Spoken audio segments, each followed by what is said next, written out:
The Book of Ezra, Chapter 1.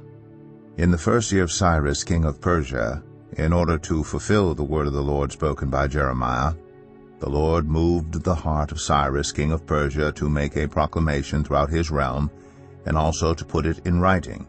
This is what Cyrus, king of Persia, says. The Lord, the God of heaven, has given me all the kingdoms of the earth, and he has appointed me to build a temple for him at Jerusalem in Judah. Any of his people among you may go up to Jerusalem in Judah and build the temple of the Lord, the God of Israel, the God who is in Jerusalem, and may their God be with them. And in any locality where survivors may now be living, the people are to provide them with silver and gold, with goods and livestock, and with freewill offerings for the temple of God in Jerusalem. Then the family heads of Judah and Benjamin and the priests and Levites, everyone whose heart God had moved, prepared to go up and build the house of the Lord in Jerusalem. All their neighbors assisted them with articles of silver and gold, with goods and livestock, and with valuable gifts, in addition to all the freewill offerings. Moreover, King Cyrus brought out the articles belonging to the temple of the Lord, which Nebuchadnezzar had carried away from Jerusalem, and had placed in the temple of his God. Cyrus, king of Persia, had them brought by Mithredath, the treasurer, who counted them out to Sheshbazzar, the prince of Judah.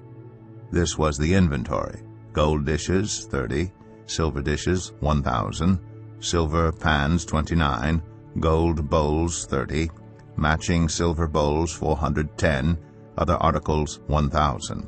In all there were 5,400 articles of gold and of silver. Sheshbazzar brought all these along with the exiles when they came up from Babylon to Jerusalem. Ezra 2. Now these are the people of the province who came up from the captivity of the exiles, whom Nebuchadnezzar king of Babylon had taken captive to Babylon. They returned to Jerusalem and Judah, each to their own town, in company with Zerubbabel, Joshua, Nehemiah, Seraiah, Realiah, Mordecai, Bilshan, Mispar, Bigvai, Rehum, and Banah. The list of the men of the people of Israel. The descendants of Parosh, 2,172. Of Shephatiah, 372. Of Era, 775. Of Pahath Moab, through the line of Jeshua and Joab, 2,812. Of Elam, 1,254. Of Zatu, 945. Of Zakai, 760, of Bani, 642, of Babai, 623, of Azgad, 1,222, of Adonikam, 666, of Bigvai, 2,056, of Adin, 454, of Ater, through Hezekiah, 98, of Bezai, 323, of Jorah, 112, of Hashem, 223, of Gebar, 95, the men of Bethlehem, 123, of Netopha, 56, of Anathoth, 128, of Asmaveth, 42, of Kiriath Jearim, Kephirah and Beeroth, 743, of Ramah and Gibeah, 621, of Michmash, 122, of Bethel and Ai, 223, of Nebo, 52, of Magbish, 156, of the other Elam, 1,254, of Harim, 320, of Lod, Hadid, and Ono, 725, of Jericho, 345, of Sanaa, 3,630. The priests, the descendants of Jedaiah, through the family of Jeshua, 973, of Immer, 1,052, of Pashur, 1,247, of Harim, 1,017. The Levites, the descendants of Jeshua and Kadmiel, of the line of Hodaviah, 74. The musicians, the descendants of Asaph, 128. The gatekeepers of the temple, the descendants of Shallum, Ater, Talmon, Akub, Hadattah, and Shobai, 139.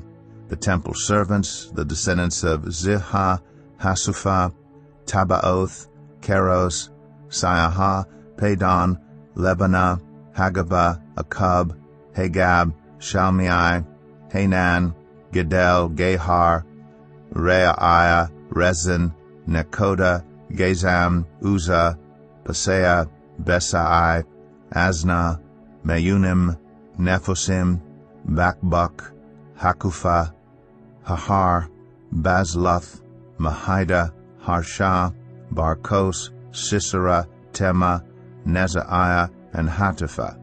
The descendants of the servants of Solomon, the descendants of Sotai, Hasaphereth, Peruda, Jalah, Darkon, Gidel, Shephatiah, Hatil, Pachereth, Hazabaim, and Amai. The temple servants and the descendants of the servants of Solomon, 392. The following came up from the towns of Tel Melah, Tel Harsha, Kerub, Adon, and Immer, but they could not show that their families were descended from Israel. The descendants of Delaiah, Tobiah, and Nekoda, 652. And from among the priests, the descendants of Hobaiah, Hakaz, and Barzillai, a man who had married a daughter of Barzillai the Gileadite, and was called by that name. These searched for their family records, but they could not find them, and so they were excluded from the priesthood as unclean. The governor ordered them not to eat any of the most sacred food until there was a priest ministering with the Urim and the Thummim. The whole company numbered 42,360, besides their 7,337 male and female slaves. And they also had 200 male and female singers. They had 736 horses, 245 mules, 435 camels, and 6,720 donkeys. When they arrived at the house of the Lord in Jerusalem, some of the heads of the families gave freewill offerings toward the rebuilding of the house of God on its site. According to their ability, they gave to the treasury for this work 61,000 darricks of gold, 5,000 minas of silver, and 100 priestly garments. The priests, the Levites, the musicians, the gatekeepers, and the temple servants settled in their own towns, along with some of the other people, and the rest of the Israelites settled in their towns. Ezra 3. When the 7th month came, and the Israelites had settled in their towns, the people assembled together as one in Jerusalem. Then Joshua, son of Jozadak, and his fellow priests, and Zerubbabel, son of Shealtiel, and his associates began to build the altar of the God of Israel to sacrifice burnt offerings on it, in accordance with what is written in the law of Moses, the man of God. Despite their fear of the peoples around them, they built the altar on its foundation and sacrificed burnt offerings on it to the Lord, both the morning and evening sacrifices. Then, in accordance with what is written, they celebrated the Festival of Tabernacles with the required number of burnt offerings prescribed for each day. After that, they presented the regular burnt offerings, the new moon sacrifices, and the sacrifices for all the appointed sacred festivals of the Lord, as well as those brought as freewill offerings to the Lord. On the first day of the 7th month they began to offer burnt offerings to the Lord, though the foundation of the Lord's temple had not yet been laid. Then they gave money to the masons and carpenters, and gave food and drink and olive oil to the people of Sidon and Tyre, so that they would bring cedar logs by sea from Lebanon to Joppa, as authorized by Cyrus king of Persia. In the 2nd month of the 2nd year after their arrival at the house of God in Jerusalem, Zerubbabel, son of Shealtiel, Joshua, son of Jozadak, and the rest of the people, the priests and the Levites, and all who had returned from the captivity to Jerusalem, began the work. They appointed Levites 20 years old and older to supervise the building of the house of the Lord. Joshua and his sons and brothers, and Kadmiel and his sons, descendants of Hodaviah, and the sons of Henadad, and their sons and brothers, all Levites, joined together in supervising those working on the house of God. When the builders laid the foundation of the temple of the Lord, the priests in their vestments and with trumpets, and the Levites, the sons of Asaph, with cymbals, took their places to praise the Lord, as prescribed by David, king of Israel. With praise and thanksgiving they sang to the Lord. He is good. His love toward Israel endures forever. And all the people gave a great shout of praise to the Lord, because the foundation of the house of the Lord was laid. But many of the older priests and Levites and family heads who had seen the former temple wept aloud when they saw the foundation of this temple being laid, while many others shouted for joy. No one could distinguish the sound of the shouts of joy from the sound of weeping, because the people made so much noise, and the sound was heard far away. Ezra 4. When the enemies of Judah and Benjamin heard that the exiles were building a temple for the Lord, the God of Israel, they came to Zerubbabel and to the heads of the families and said, "Let us help you build, because like you we seek your God, and have been sacrificing to him since the time of Esarhaddon, king of Assyria, who brought us here." But Zerubbabel, Joshua, and the rest of the heads of the families of Israel answered, "You have no part with us in building a temple to our God. We alone will build it for the Lord, the God of Israel, as King Cyrus, the king of Persia, commanded us." Then the peoples around them set out to discourage the people of Judah and make them afraid to go on building. They bribed officials to work against them and frustrate their plans during the entire reign of Cyrus, king of Persia, and down to the reign of Darius, king of Persia. At the beginning of the reign of Xerxes, they lodged an accusation against the people of Judah and Jerusalem. And in the days of Artaxerxes, king of Persia, Bishlam, Mithredath, Tabiel, and the rest of his associates wrote a letter to Artaxerxes. The letter was written in Aramaic script and in the Aramaic language. Rehum, the commanding officer, and Shimshai, the secretary, wrote a letter against Jerusalem to Artaxerxes, the king, as follows. Rehum, the commanding officer, and Shimshai, the secretary, together with the rest of their associates, the judges, officials, and administrators over the people from Persia, Urek, and Babylon, the Elamites of Susa, and the other people whom the great and honorable Ashurbanipal deported and settled in the city of Samaria and elsewhere in Trans-Euphrates. This is a copy of the letter they sent him. To King Artaxerxes, from your servants in Trans-Euphrates. The king should know that the people who came up to us from you have gone to Jerusalem and are rebuilding that rebellious and wicked city. They are restoring the walls and repairing the foundations. Furthermore, the king should know that if this city is built and its walls are restored, no more taxes, tribute, or duty will be paid, and eventually the royal revenues will suffer. Now, since we are under obligation to the palace, and it is not proper for us to see the king dishonored, we are sending this message to inform the king, so that a search may be made in the archives of your predecessors. In these records you will find that this city is a rebellious city, troublesome to kings and provinces, a place with a long history of sedition. That is why this city was destroyed. We inform the king that if this city is built and its walls are restored, you will be left with nothing in Trans-Euphrates.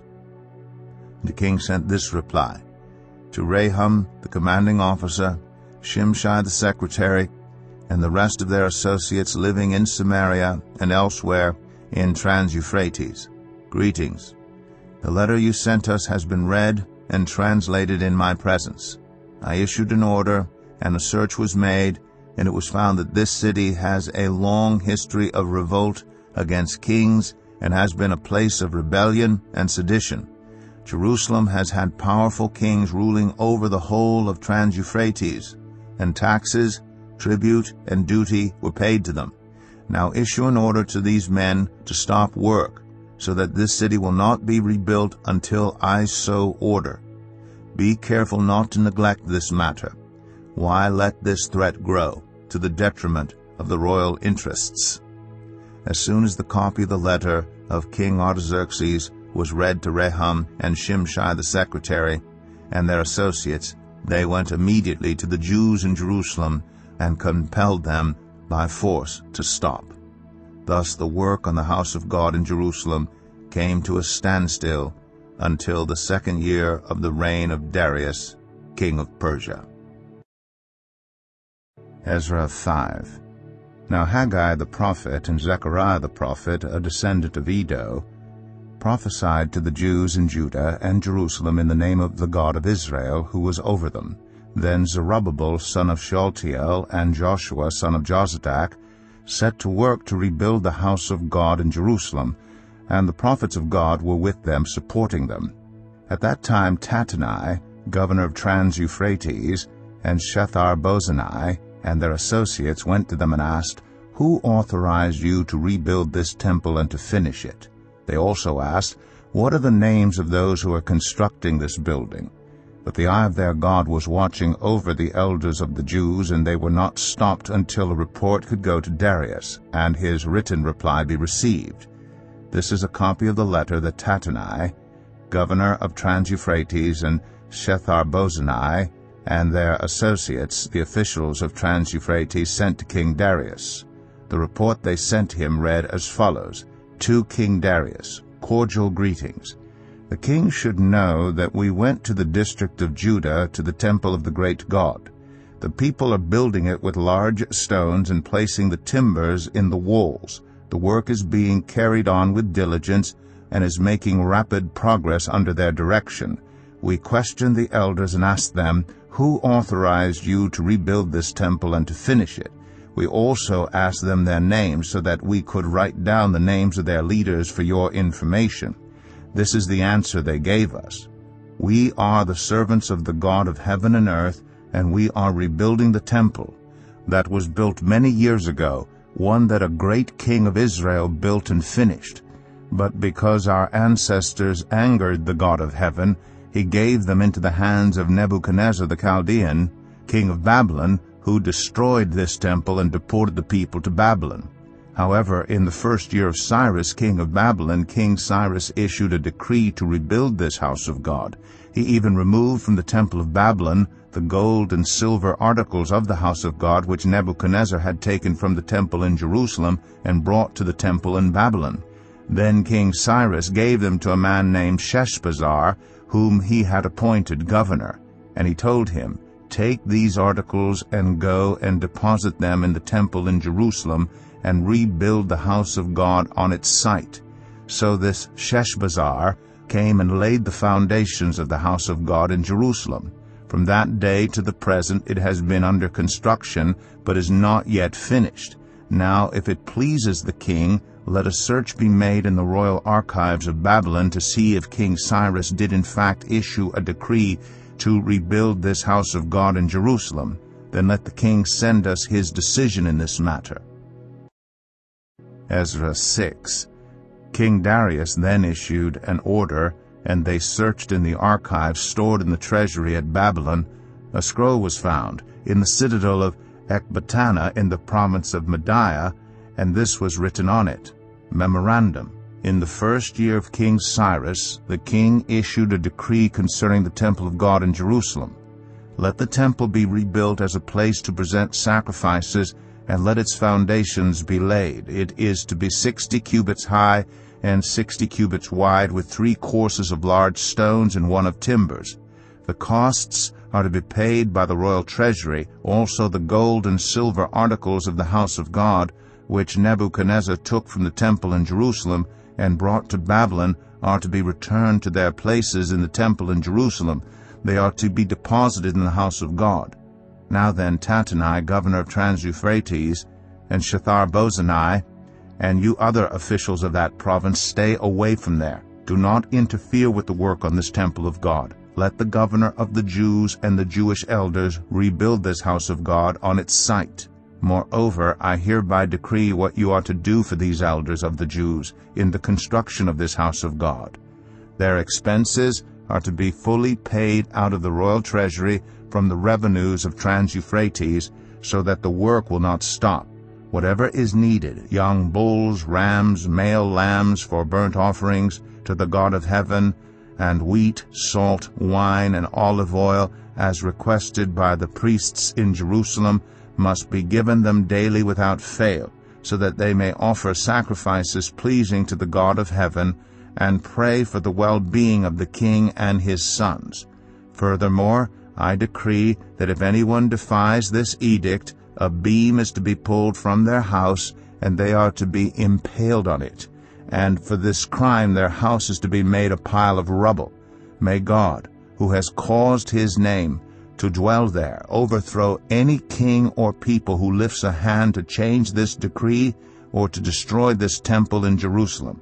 I, Darius, have decreed it. Let it be carried out with diligence.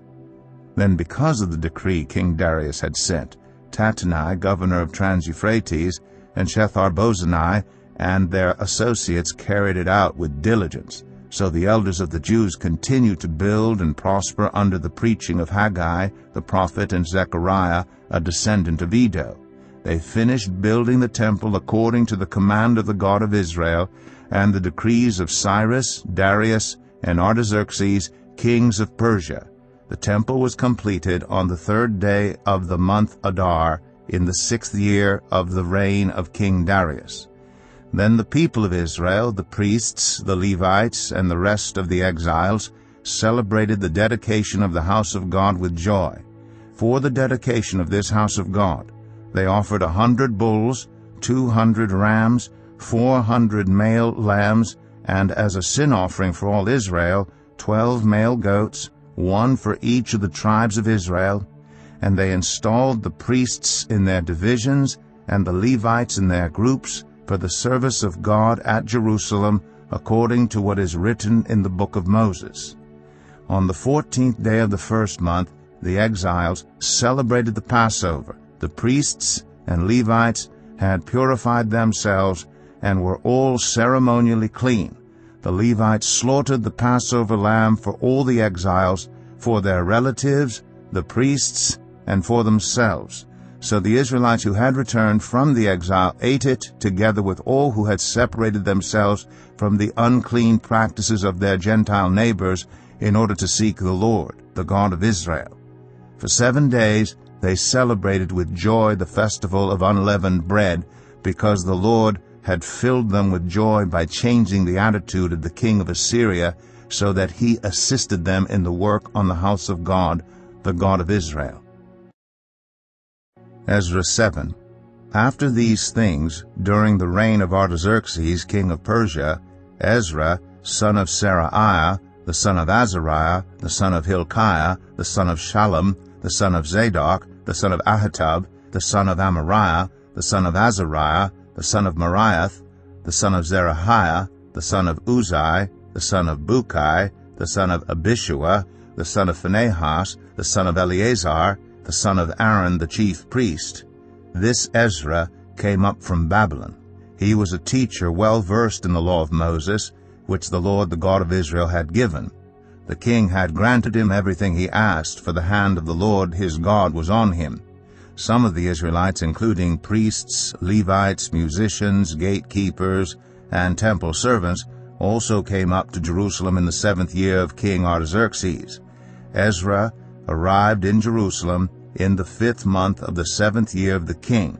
He had begun his journey from Babylon on the 1st day of the 1st month, and he arrived in Jerusalem on the 1st day of the 5th month, for the gracious hand of his God was on him. For Ezra had devoted himself to the study and observance of the law of the Lord, and to teaching its decrees and laws in Israel. This is a copy of the letter King Artaxerxes had given to Ezra the priest, a teacher of the law, a man learned in matters concerning the commands and decrees of the Lord for Israel. Artaxerxes, king of kings. To Ezra the priest, teacher of the law of the God of heaven, greetings. Now I decree that any of the Israelites in my kingdom, including priests and Levites, who volunteer to go to Jerusalem with you may go. You are sent by the king and his 7 advisers to inquire about Judah and Jerusalem with regard to the law of your God, which is in your hand. Moreover, you are to take with you the silver and gold that the king and his advisers have freely given to the God of Israel, whose dwelling is in Jerusalem, together with all the silver and gold you may obtain from the province of Babylon, as well as the freewill offerings of the people and priests for the temple of their God in Jerusalem. With this money be sure to buy bulls, rams, and male lambs, together with their grain offerings and drink offerings, and sacrifice them on the altar of the temple of your God in Jerusalem. You and your fellow Israelites may then do whatever seems best with the rest of the silver and gold in accordance with the will of your God. Deliver to the God of Jerusalem all the articles entrusted to you for worship in the temple of your God, and anything else needed for the temple of your God that you are responsible to supply, you may provide from the royal treasury. Now I, King Artaxerxes, decree that all the treasurers of Trans-Euphrates are to provide with diligence whatever Ezra the priest, the teacher of the law of the God of heaven, may ask of you, up to 100 talents of silver, 100 cores of wheat, 100 baths of wine, 100 baths of olive oil, and salt without limit. Whatever the God of heaven has prescribed, let it be done with diligence for the temple of the God of heaven. Why should his wrath fall on the realm of the king and of his sons? You are also to know that you have no authority to impose taxes, tribute, or duty on any of the priests, Levites, musicians, gatekeepers, temple servants, or other workers at this house of God. And you, Ezra, in accordance with the wisdom of your God which you possess, appoint magistrates and judges to administer justice to all the people of Trans-Euphrates, all who know the laws of your God, and you are to teach any who do not know them. Whoever does not obey the law of your God and the law of the king must surely be punished by death, banishment, confiscation of property, or imprisonment. Praise be to the Lord, the God of our ancestors, who has put it into the king's heart to bring honor to the house of the Lord in Jerusalem in this way, and who has extended his good favor to me before the king and his advisers and all the king's powerful officials, because the hand of the Lord my God was on me. I took courage and gathered leaders from Israel to go up with me. Ezra 8. These are the family heads and those registered with them who came up with me from Babylon during the reign of King Artaxerxes. Of the descendants of Phinehas, Gershom. Of the descendants of Ithamar, Daniel. Of the descendants of David, Hattush. Of the descendants of Shechaniah. Of the descendants of Parosh, Zechariah, and with him were registered 150 men. Of the descendants of Pahath-Moab, Elionai, son of Zerahiah, and with him 200 men. Of the descendants of Zattu, Shechaniah, son of Jahaziel, and with him 300 men. Of the descendants of Adin, Ebed, son of Jonathan, and with him 50 men. Of the descendants of Elam, Jeshaiah, son of Athaliah, and with him 70 men. Of the descendants of Shephatiah, Zebadiah, son of Michael, and with him 80 men. Of the descendants of Joab, Obadiah, son of Jehiel, and with him 218 men. Of the descendants of Bani, Shelomith, son of Josephiah, and with him 160 men. Of the descendants of Bebai, Zechariah, son of Bebai, and with him 28 men. Of the descendants of Azgad, Johanan, son of Hakatan, and with him 110 men. Of the descendants of Adonikam, the last ones, whose names were Eliphalet, Jeuel, and Shemaiah, and with them 60 men. Of the descendants of Bigvai, Uthai and Zakur, and with them 70 men. I assembled them at the canal that flows toward Ahava, and we camped there 3 days.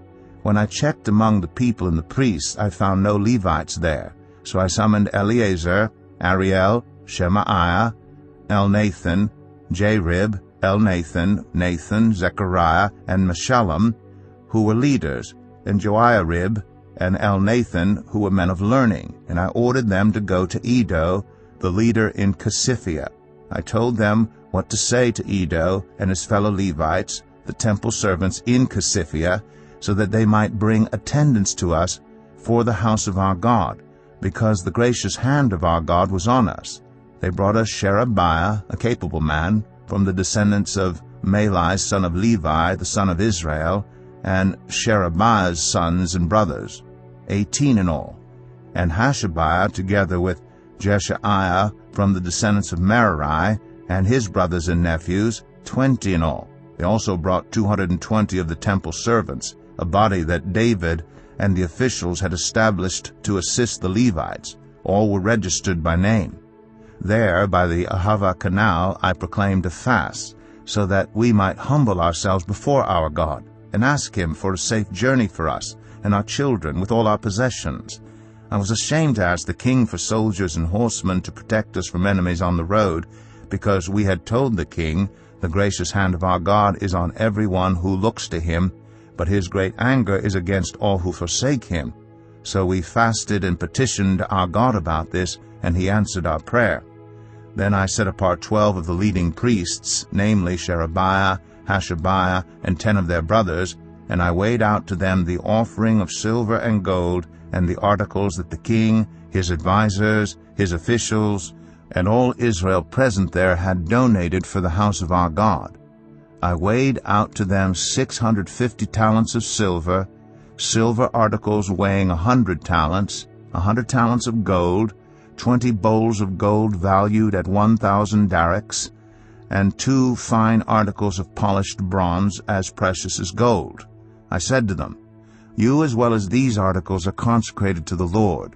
The silver and gold are a free will offering to the Lord, the God of your ancestors. Guard them carefully until you weigh them out in the chambers of the house of the Lord in Jerusalem before the leading priests and the Levites and the family heads of Israel." Then the priests and Levites received the silver and gold and sacred articles that had been weighed out to be taken to the house of our God in Jerusalem. On the 12th day of the first month, we set out from the Ahava Canal to go to Jerusalem. The hand of our God was on us, and he protected us from enemies and bandits along the way. So we arrived in Jerusalem, where we rested 3 days. On the 4th day, in the house of our God, we weighed out the silver and gold and the sacred articles into the hands of Meremoth, son of Uriah the priest. Eleazar, son of Phinehas, was with him, and so were the Levites Jozabad, son of Jeshua, and Noadiah, son of Binnui. Everything was accounted for by number and weight, and the entire weight was recorded at that time. Then the exiles who had returned from captivity sacrificed burnt offerings to the God of Israel, 12 bulls for all Israel, 96 rams, 77 male lambs, and as a sin offering 12 male goats. All this was a burnt offering to the Lord. They also delivered the king's orders to the royal satraps and to the governors of Trans-Euphrates, who then gave assistance to the people and to the house of God. Ezra 9. After these things had been done, the leaders came to me and said, "The people of Israel, including the priests and the Levites, have not kept themselves separate from the neighboring peoples with their detestable practices, like those of the Canaanites, Hittites, Perizzites, Jebusites, Ammonites, Moabites, Egyptians, and Amorites. They have taken some of their daughters as wives for themselves and their sons, and have mingled the holy race with the peoples around them. And the leaders and officials have led the way in this unfaithfulness." When I heard this, I tore my tunic and cloak, pulled hair from my head and beard, and sat down appalled. Then everyone who trembled at the words of the God of Israel gathered around me because of this unfaithfulness of the exiles, and I sat there appalled until the evening sacrifice. Then, at the evening sacrifice, I rose from my self-abasement, with my tunic and cloak torn, and fell on my knees with my hands spread out to the Lord my God, and prayed, "I am too ashamed and disgraced, my God, to lift up my face to you, because our sins are higher than our heads, and our guilt has reached to the heavens. From the days of our ancestors until now, our guilt has been great. Because of our sins, we and our kings and our priests have been subjected to the sword and captivity, to pillage and humiliation at the hand of foreign kings, as it is today. But now, for a brief moment, the Lord our God has been gracious in leaving us a remnant and giving us a firm place in his sanctuary. And so our God gives light to our eyes and a little relief in our bondage. Though we are slaves, our God has not forsaken us in our bondage. He has shown us kindness in the sight of the kings of Persia. He has granted us new life to rebuild the house of our God and repair its ruins, and he has given us a wall of protection in Judah and Jerusalem. But now, our God, what can we say after this? For we have forsaken the commands you gave through your servants, the prophets, when you said, The land you are entering to possess is a land polluted by the corruption of its peoples. By their detestable practices they have filled it with their impurity from one end to the other. Therefore do not give your daughters in marriage to their sons, or take their daughters for your sons. Do not seek a treaty of friendship with them at any time, that you may be strong and eat the good things of the land, and leave it to your children as an everlasting inheritance. What has happened to us is a result of our evil deeds and our great guilt, and yet, our God, you have punished us less than our sins deserved, and have given us a remnant like this. Shall we then break your commands again and intermarry with the peoples who commit such detestable practices? Would you not be angry enough with us to destroy us, leaving us no remnant or survivor? Lord, the God of Israel, you are righteous. We are left this day as a remnant. Here we are before you in our guilt, though because of it not one of us can stand in your presence. Ezra 10. While Ezra was praying and confessing, weeping, and throwing himself down before the house of God, a large crowd of Israelites, men, women, and children, gathered around him. They too wept bitterly. Then Shechaniah, son of Jehiel, one of the descendants of Elam, said to Ezra, We have been unfaithful to our God by marrying foreign women from the peoples around us. But in spite of this, there is still hope for Israel. Now let us make a covenant before our God to send away all these women and their children, in accordance with the counsel of my Lord and of those who fear the commands of our God. Let it be done according to the law. Rise up, this matter is in your hands. We will support you, so take courage and do it. So Ezra rose up and put the leading priests and Levites and all Israel under oath to do what had been suggested, and they took the oath. Then Ezra withdrew from before the house of God and went to the room of Jehohanan, son of Eliashib. While he was there, he ate no food and drank no water, because he continued to mourn over the unfaithfulness of the exiles. A proclamation was then issued throughout Judah and Jerusalem for all the exiles to assemble in Jerusalem. Anyone who failed to appear within 3 days would forfeit all his property in accordance with the decision of the officials and elders, and would himself be expelled from the assembly of the exiles. Within the 3 days all the men of Judah and Benjamin had gathered in Jerusalem. And on the 20th day of the 9th month all the people were sitting in the square before the house of God, greatly distressed by the occasion and because of the rain. Then Ezra the priest stood up and said to them, You have been unfaithful. You have married foreign women, adding to Israel's guilt. Now honor the Lord, the God of your ancestors, and do his will. Separate yourselves from the peoples around you and from your foreign wives. The whole assembly responded with a loud voice, You are right. We must do as you say. But there are many people here, and it is the rainy season, so we cannot stand outside. Besides, this matter cannot be taken care of in a day or two, because we have sinned greatly in this thing. Let our officials act for the whole assembly. Then let everyone in our towns who has married a foreign woman come at a set time, along with the elders and judges of each town, until the fierce anger of our God in this matter is turned away from us. Only Jonathan, son of Asahel, and Jazaiah, son of Tikvah, supported by Meshullam and Shabbathai, the Levite, opposed this. So the exiles did as was proposed. Ezra the priest selected men who were family heads, one from each family division, and all of them designated by name. On the first day of the 10th month they sat down to investigate the cases, and by the first day of the first month they finished dealing with all the men who had married foreign women. Among the descendants of the priests, the following had married foreign women. From the descendants of Joshua son of Jozadak and his brothers, Maaseiah, Eleazar, Jarib, and Gedaliah. They all gave their hands in pledge to put away their wives, and for their guilt they each presented a ram from the flock as a guilt offering. From the descendants of Immer, Hanani and Zebediah. From the descendants of Harim, Masaiah, Elijah, Shemaiah, Jehiel, and Uzziah. From the descendants of Pashur, Elionai, Masaiah, Ishmael, Nethanel, Jozabad, and Elasa. Among the Levites, Jozabad, Shimei, Kelaiah, that is, Kelita, Pethahiah, Judah, and Eleazar. From the musicians, Eliashib. From the gatekeepers, Shallum, Telem, and Uri. And among the other Israelites, from the descendants of Parosh, Ramaiah, Izai, Malchijah, Mijamin, Eleazar, Malchijah, and Benaiah. From the descendants of Elam, Mattaniah, Zechariah, Jehiel, Abdi, Jeremoth, and Elijah. From the descendants of Zatu, Elionai, Eliashib, Mattaniah, Jeremoth, Zabad, and Aziza. From the descendants of Bebai, Jehohanan, Hananiah, Zebai, and Athlai. From the descendants of Bani, Meshullam, Malach, Adaiah, Jashub, Sheal, and Jeremoth.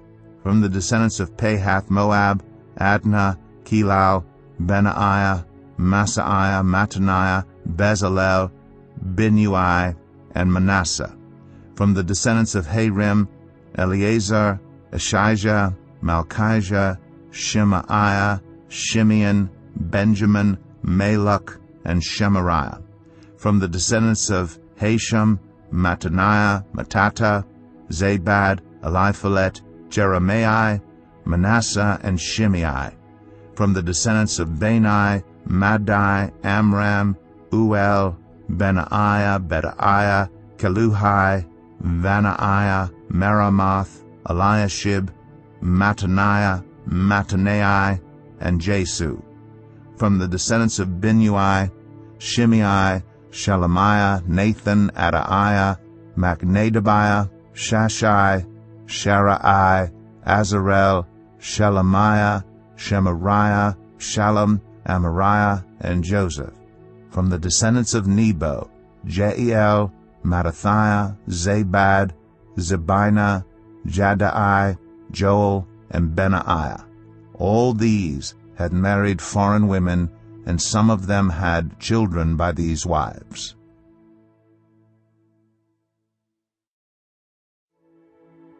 The Book of Nehemiah, Chapter 1. The words of Nehemiah, son of Hakaliah.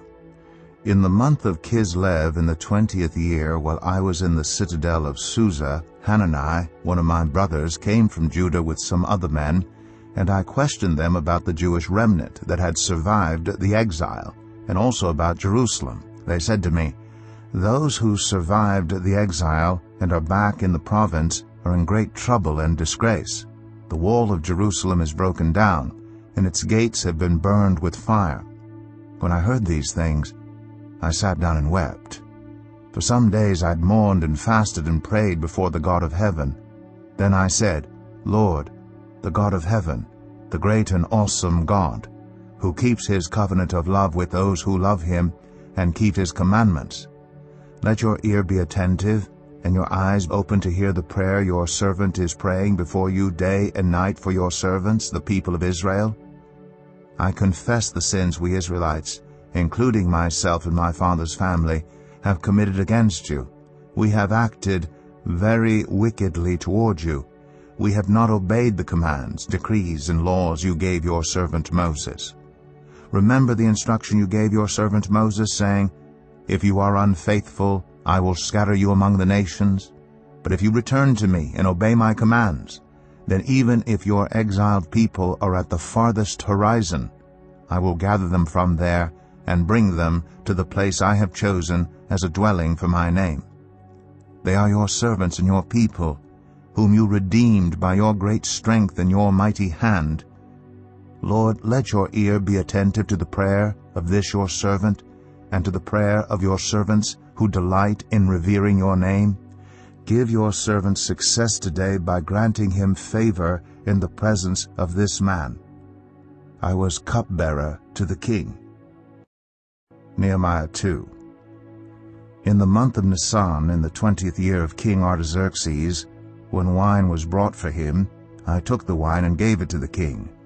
I had not been sad in his presence before, so the king asked me, "Why does your face look so sad when you are not ill? This can be nothing but sadness of heart." I was very much afraid, but I said to the king, "May the king live forever.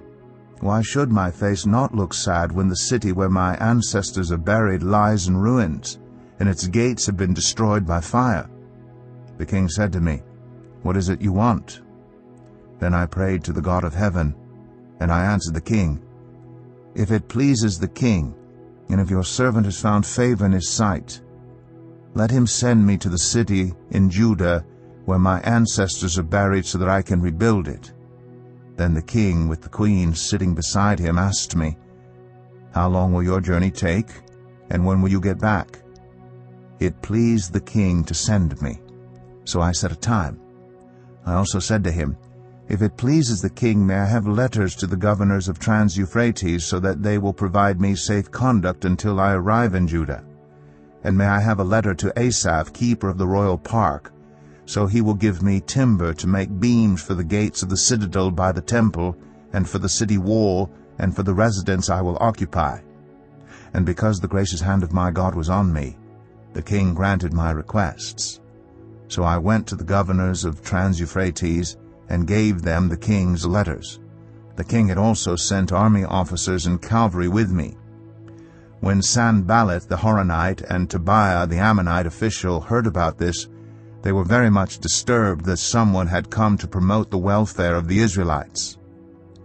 I went to Jerusalem, and after staying there 3 days, I set out during the night with a few others. I had not told anyone what my God had put in my heart to do for Jerusalem. There were no mounts with me except the one I was riding on. By night I went out through the valley gate toward the Jackal Well and the Dung Gate, examining the walls of Jerusalem, which had been broken down, and its gates, which had been destroyed by fire. Then I moved on toward the Fountain Gate and the King's Pool, but there was not enough room for my mount to get through. So I went up the valley by night, examining the wall. Finally I turned back and re-entered through the Valley Gate.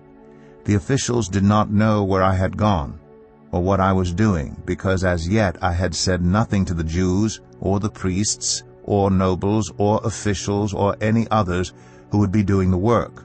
Then I said to them, "You see the trouble we are in. Jerusalem lies in ruins, and its gates have been burned with fire. Come, let us rebuild the wall of Jerusalem, and we will no longer be in disgrace." I also told them about the gracious hand of my God on me, and what the king had said to me. They replied, "Let us start rebuilding." So they began this good work. But when Sanballat the Horonite, Tobiah the Ammonite official, and Geshem the Arab heard about it, they mocked and ridiculed us. "What is this you are doing?" they asked. "Are you rebelling against the king?" I answered them by saying, "The God of heaven will give us success. We, his servants, will start rebuilding. But as for you, you have no share in Jerusalem or any claim or historic right to it." Nehemiah 3. Eliashib the high priest and his fellow priests went to work and rebuilt the sheep gate. They dedicated it and set its doors in place, building as far as the Tower of the 100, which they dedicated, and as far as the Tower of Hananel. The men of Jericho built the adjoining section, and Zakur, son of Imri, built next to them. The fish gate was rebuilt by the sons of Hasenaah. They laid its beams and put its doors and bolts and bars in place. Meremoth, son of Uriah, the son of Hakaz, repaired the next section. Next to him Meshullam, son of Berechiah, the son of Meshezabel, made repairs, and next to him Zadok, son of Bana, also made repairs. The next section was repaired by the men of Tekoa, but their nobles would not put their shoulders to the work under their supervisors. The Jeshanah gate was repaired by Joiada, son of Paseah, and Meshullam, son of Besadai. They laid its beams and put its doors with their bolts and bars in place. Next to them repairs were made by men from Gibeon and Mizpah, Melatiah of Gibeon and Jadon of Maronoth, places under the authority of the governor of Trans-Euphrates. Uzziel, son of Harhiah, one of the goldsmiths, repaired the next section, and Hananiah, one of the perfume makers, made repairs next to that. They restored Jerusalem as far as the broad wall. Rephaiah son of Hur, ruler of a half-district of Jerusalem, repaired the next section. Adjoining this, Jedaiah son of Haramath made repairs opposite his house, and Hattush son of Hashabneiah made repairs next to him. Malchijah son of Harim and Hashub son of Pahath-Moab repaired another section and the Tower of the Ovens. Shalem son of Halohesh, ruler of the half-district of Jerusalem, repaired the next section with the help of his daughters. The valley gate was repaired by Hanun and the residents of Zanoah. They rebuilt it and put its doors with their bolts and bars in place. They also repaired 1,000 cubits of the wall as far as the dung gate. The dung gate was repaired by Malchijah son of Rechab, ruler of the district of Beth-Hakerem. He rebuilt it and put its doors with their bolts and bars in place. The fountain gate was repaired by Shalon son of Kol-Hoseh, ruler of the district of Mizpah. He rebuilt it, roofing it over, and putting its doors and bolts and bars in place. He also repaired the wall of the pool of Siloam, by the king's garden, as far as the steps going down from the city of David. Beyond him, Nehemias son of Azbuk, ruler of a half-district of Beth-zur, made repairs up to a point opposite the tombs of David, as far as the artificial pool and the house of the heroes. Next to him, the repairs were made by the Levites under Rehum son of Bani.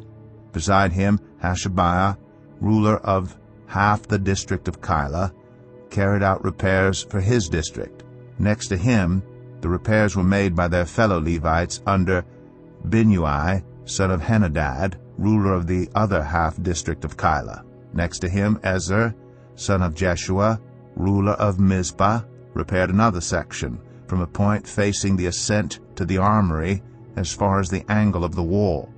Next to him, Baruch son of Zabbai zealously repaired another section, from the angle to the entrance of the house of Eliashib the high priest.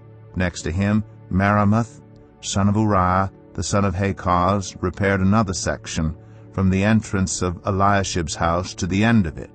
The repairs next to him were made by the priests from the surrounding region. Beyond them, Benjamin and Hashub made repairs in front of their house, and next to them Azariah son of Maaseiah, the son of Ananiah, made repairs beside his house. Next to him, Binnui son of Henadad repaired another section, from Azariah's house to the angle and the corner. And Palal son of Uzai worked opposite the angle and the tower projecting from the upper palace near the court of the guard. Next to him, Pedaiah son of Parosh and the temple servants living on the hill of Ophel made repairs up to a point opposite the water gate toward the east and the projecting tower. Next to them, the men of Tekoa repaired another section, from the great projecting tower to the wall of Ophel. Above the horse gate, the priests made repairs, each in front of his own house. Next to them, Zadok son of Immer made repairs opposite his house. Next to him, Shemaiah son of Shechaniah, the guard at the east gate, made repairs. Next to him, Hananiah son of Shelemiah and Hanun, the sixth son of Zalaph, repaired another section. Next to them, Meshullam son of Berechiah made repairs opposite his living quarters. Next to him, Malchijah, one of the goldsmiths, made repairs as far as the house of the temple servants and the merchants opposite the inspection gate, and as far as the room above the corner. And between the room above the corner and the sheep gate, the goldsmiths and merchants made repairs. Nehemiah 4. When Sanballat heard that we were rebuilding the wall, he became angry and was greatly incensed. He ridiculed the Jews, and in the presence of his associates and the army of Samaria, he said, "What are those feeble Jews doing? Will they restore their wall? Will they offer sacrifices? Will they finish in a day? Can they bring the stones back to life from those heaps of rubble burned as they are?" Tobiah the Ammonite, who was at his side, said, "What are they building? Even a fox climbing up on it would break down their wall of stones. Hear us, our God, for we are despised. Turn their insults back on their own heads. Give them over as plunder in a land of captivity. Do not cover up their guilt or blot out their sins from your sight, for they have thrown insults in the face of the builders. So we rebuilt the wall till all of it reached half its height, for the people worked with all their heart. But when Sanballat, Tobiah, the Arabs, the Ammonites, and the people of Ashdod heard that the repairs to Jerusalem's walls had gone ahead and that the gaps were being closed, they were very angry. They all plotted together to come and fight against Jerusalem and stir up trouble against it. But we prayed to our God and posted a guard day and night to meet this threat. Meanwhile, the people in Judah said, "The strength of the laborers is giving out, and there is so much rubble that we cannot rebuild the wall." Also our enemies said, "Before they know it or see us, we will be right there among them and will kill them and put an end to the work." Then the Jews who lived near them came and told us 10 times over, "Wherever you turn, they will attack us." Therefore I stationed some of the people behind the lowest points of the wall at the exposed places, posting them by families with their swords, spears, and bows. After I looked things over, I stood up and said to the nobles, the officials, and the rest of the people, "Don't be afraid of them. Remember the Lord, who is great and awesome, and fight for your families, your sons and your daughters, your wives and your homes." When our enemies heard that we were aware of their plot and that God had frustrated it, we all returned to the wall, each to our own work. From that day on, half of my men did the work, while the other half were equipped with spears, shields, bows, and armor. The officers posted themselves behind all the people of Judah who were building the wall. Those who carried materials did their work with one hand and held a weapon in the other, and each of the builders wore his sword at his side as he worked, but the man who sounded the trumpet stayed with me.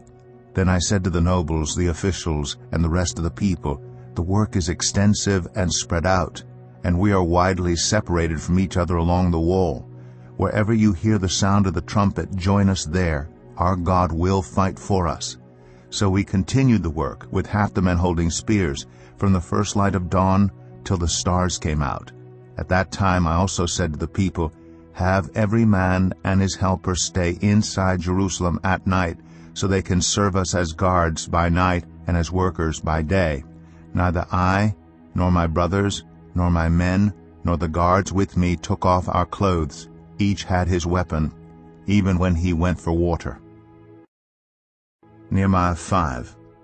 Now the men and their wives raised a great outcry against their fellow Jews. Some were saying, "We and our sons and daughters are numerous. In order for us to eat and stay alive, we must get grain." Others were saying, "We are mortgaging our fields, our vineyards, and our homes to get grain during the famine." Still others were saying, "We have had to borrow money to pay the king's tax on our fields and vineyards. Although we are of the same flesh and blood as our fellow Jews, and though our children are as good as theirs, yet we have to subject our sons and daughters to slavery. Some of our daughters have already been enslaved, but we are powerless because our fields and our vineyards belong to others." When I heard their outcry and these charges, I was very angry. I pondered them in my mind, and then accused the nobles and officials. I told them, "You are charging your own people interest." So I called together a large meeting to deal with them and said, "As far as possible, we have bought back our fellow Jews who were sold to the Gentiles. Now you are selling your own people, only for them to be sold back to us." They kept quiet because they could find nothing to say. So I continued, "What you are doing is not right. Shouldn't you walk in the fear of our God to avoid the reproach of our Gentile enemies? I and my brothers and my men are also lending the people money and grain. But let us stop charging interest. Give back to them immediately their fields, vineyards, olive groves, and houses, and also the interest you are charging them, 1% of the money, grain, new wine, and olive oil. We will give it back," they said, "and we will not demand anything more from them. We will do as you say." Then I summoned the priests and made the nobles and officials take an oath to do what they had promised. I also shook out the folds of my robe and said, "In this way may God shake out of their house and possessions anyone who does not keep this promise. So may such a person be shaken out and emptied." At this the whole assembly said, "Amen," and praised the Lord, and the people did as they had promised.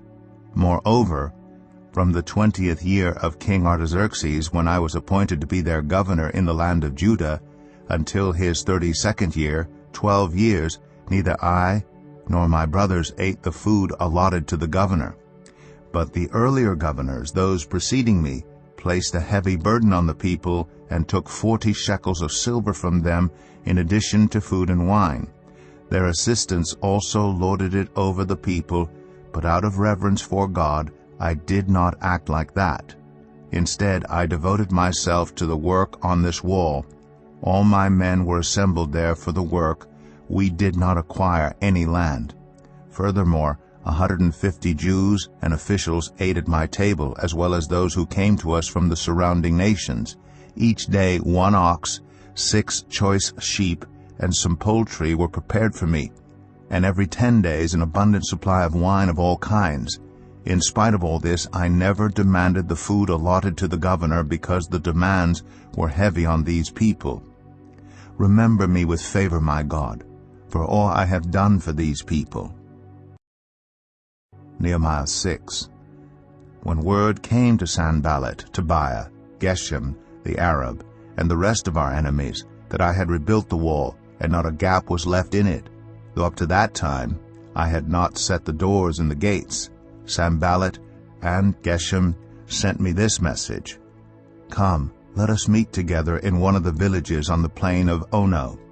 But they were scheming to harm me, so I sent messengers to them with this reply: "I am carrying on a great project and cannot go down.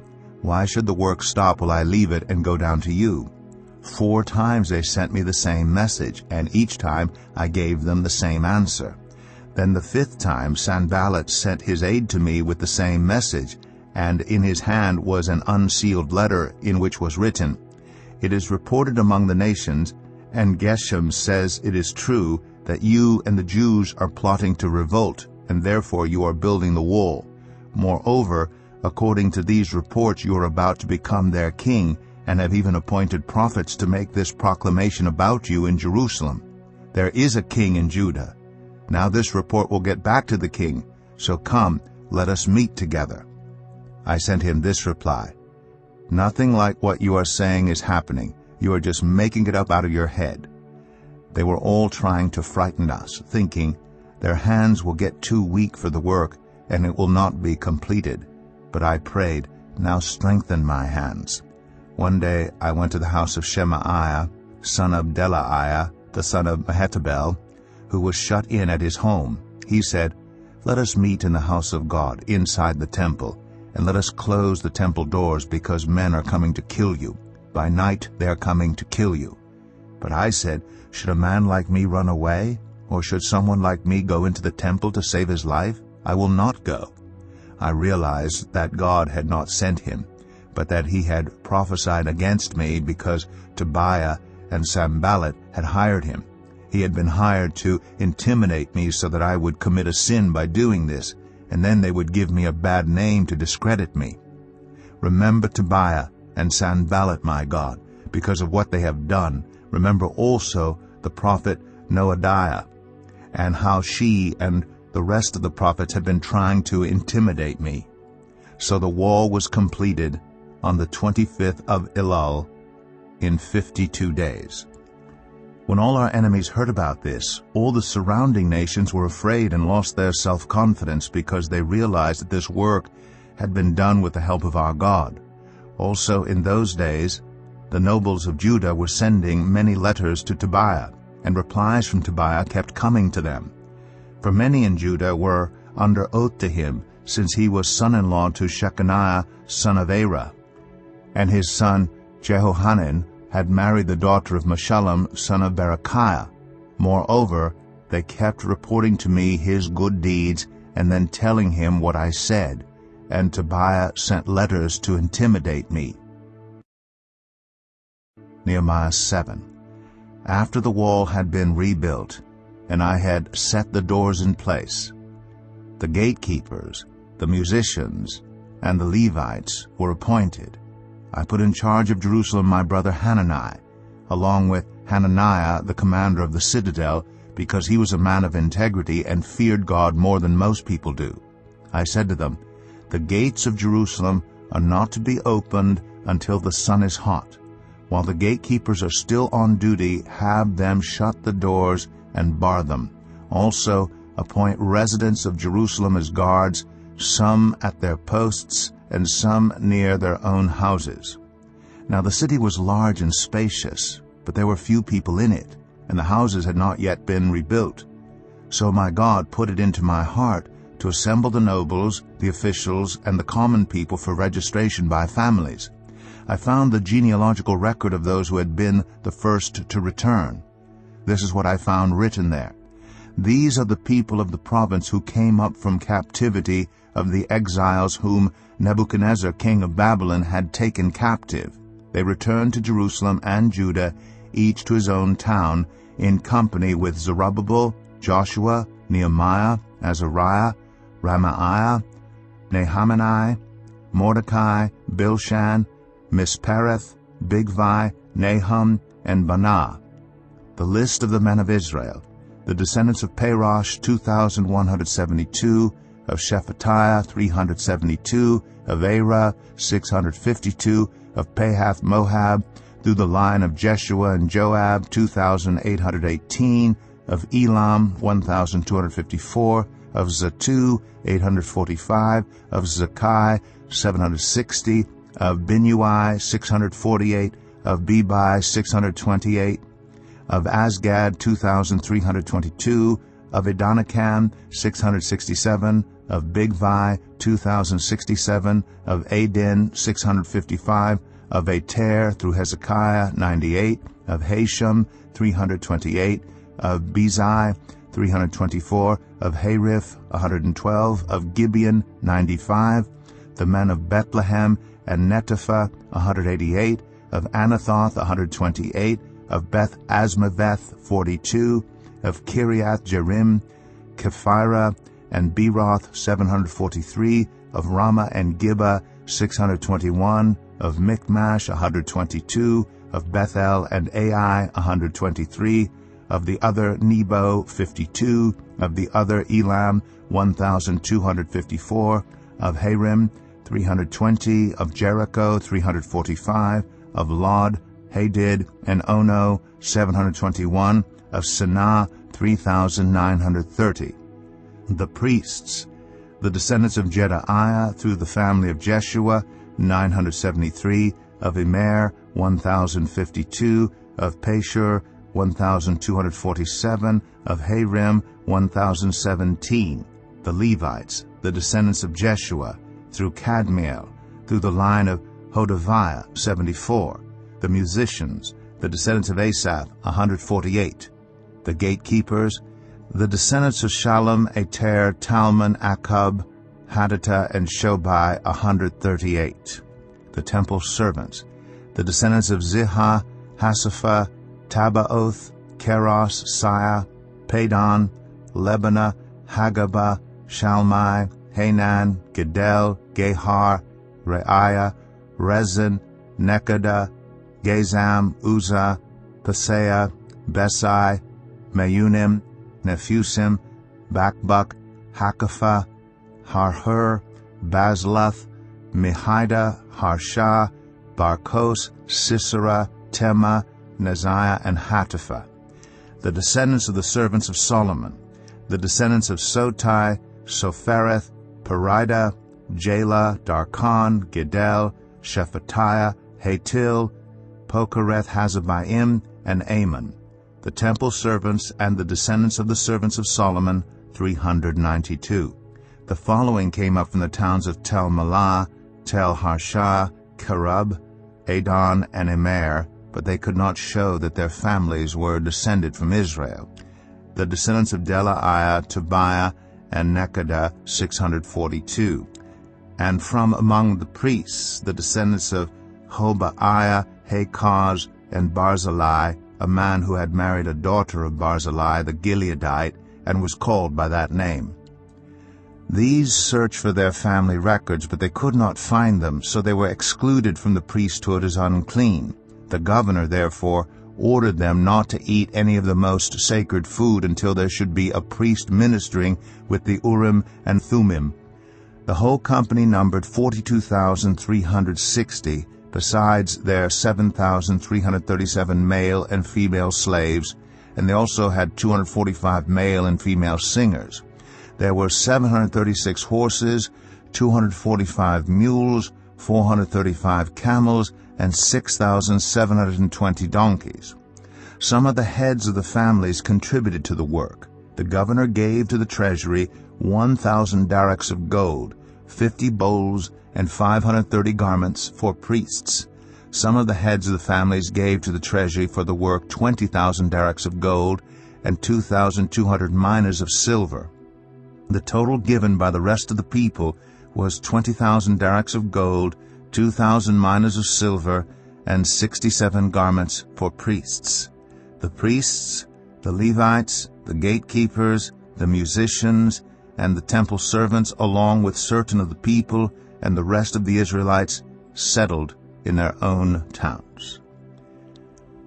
When the 7th month came, and the Israelites had settled in their towns,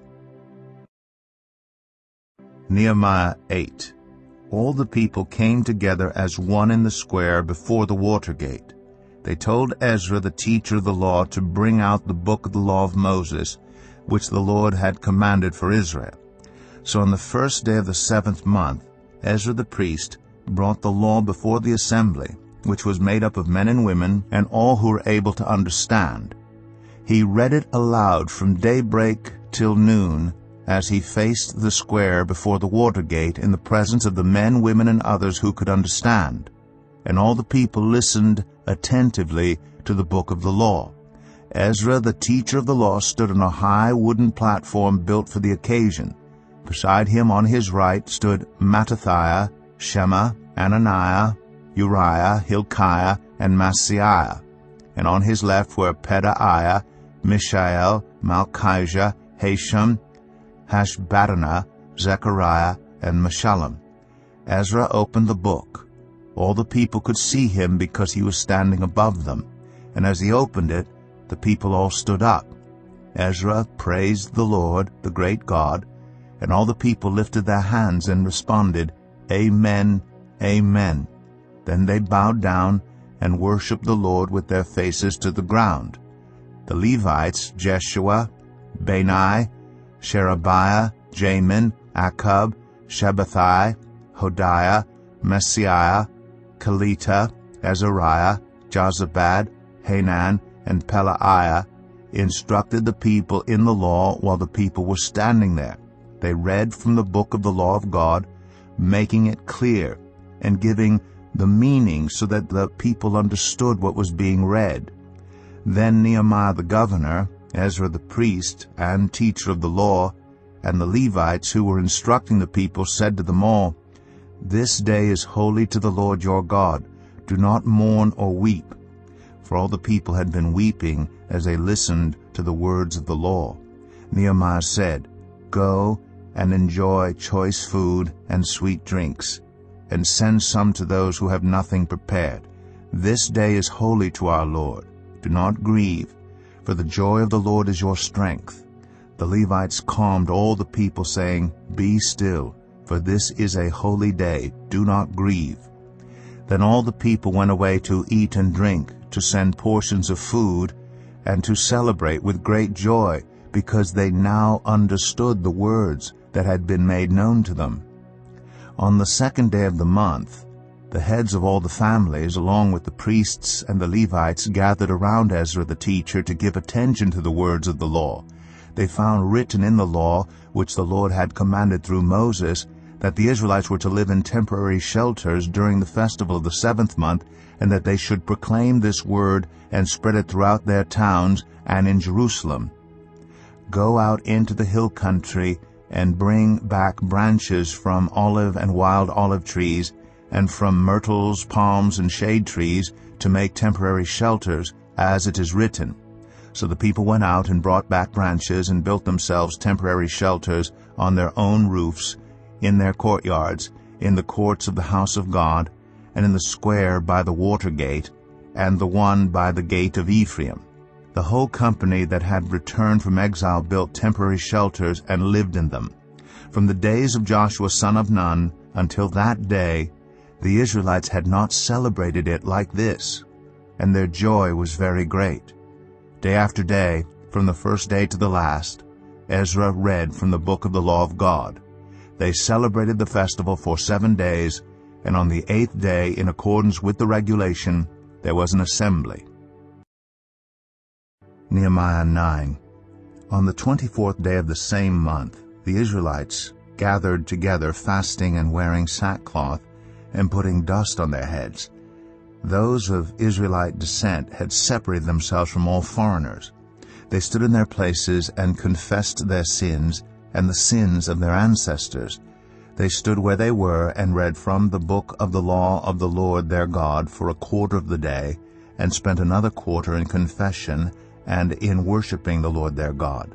Standing on the stairs of the Levites were Jeshua, Bani, Kadmiel, Shebaniah, Bunai, Sherebiah, Bani, and Kenani.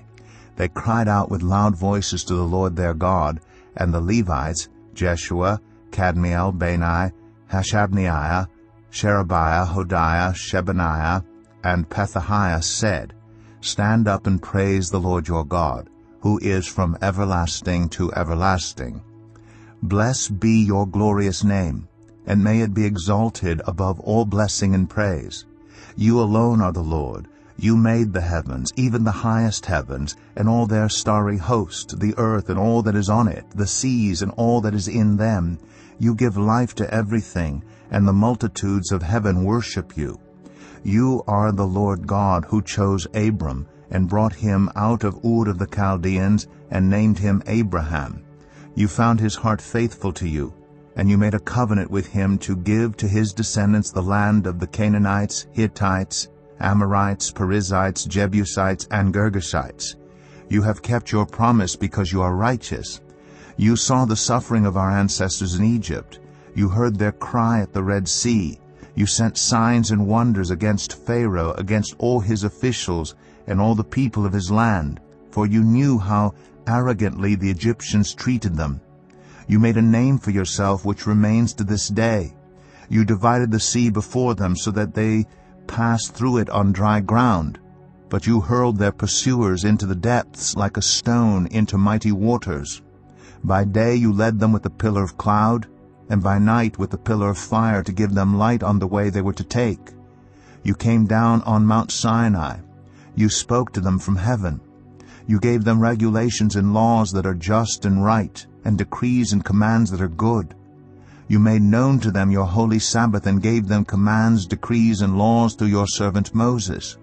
In their hunger you gave them bread from heaven, and in their thirst you brought them water from the rock. You told them to go in and take possession of the land you had sworn with uplifted hand to give them.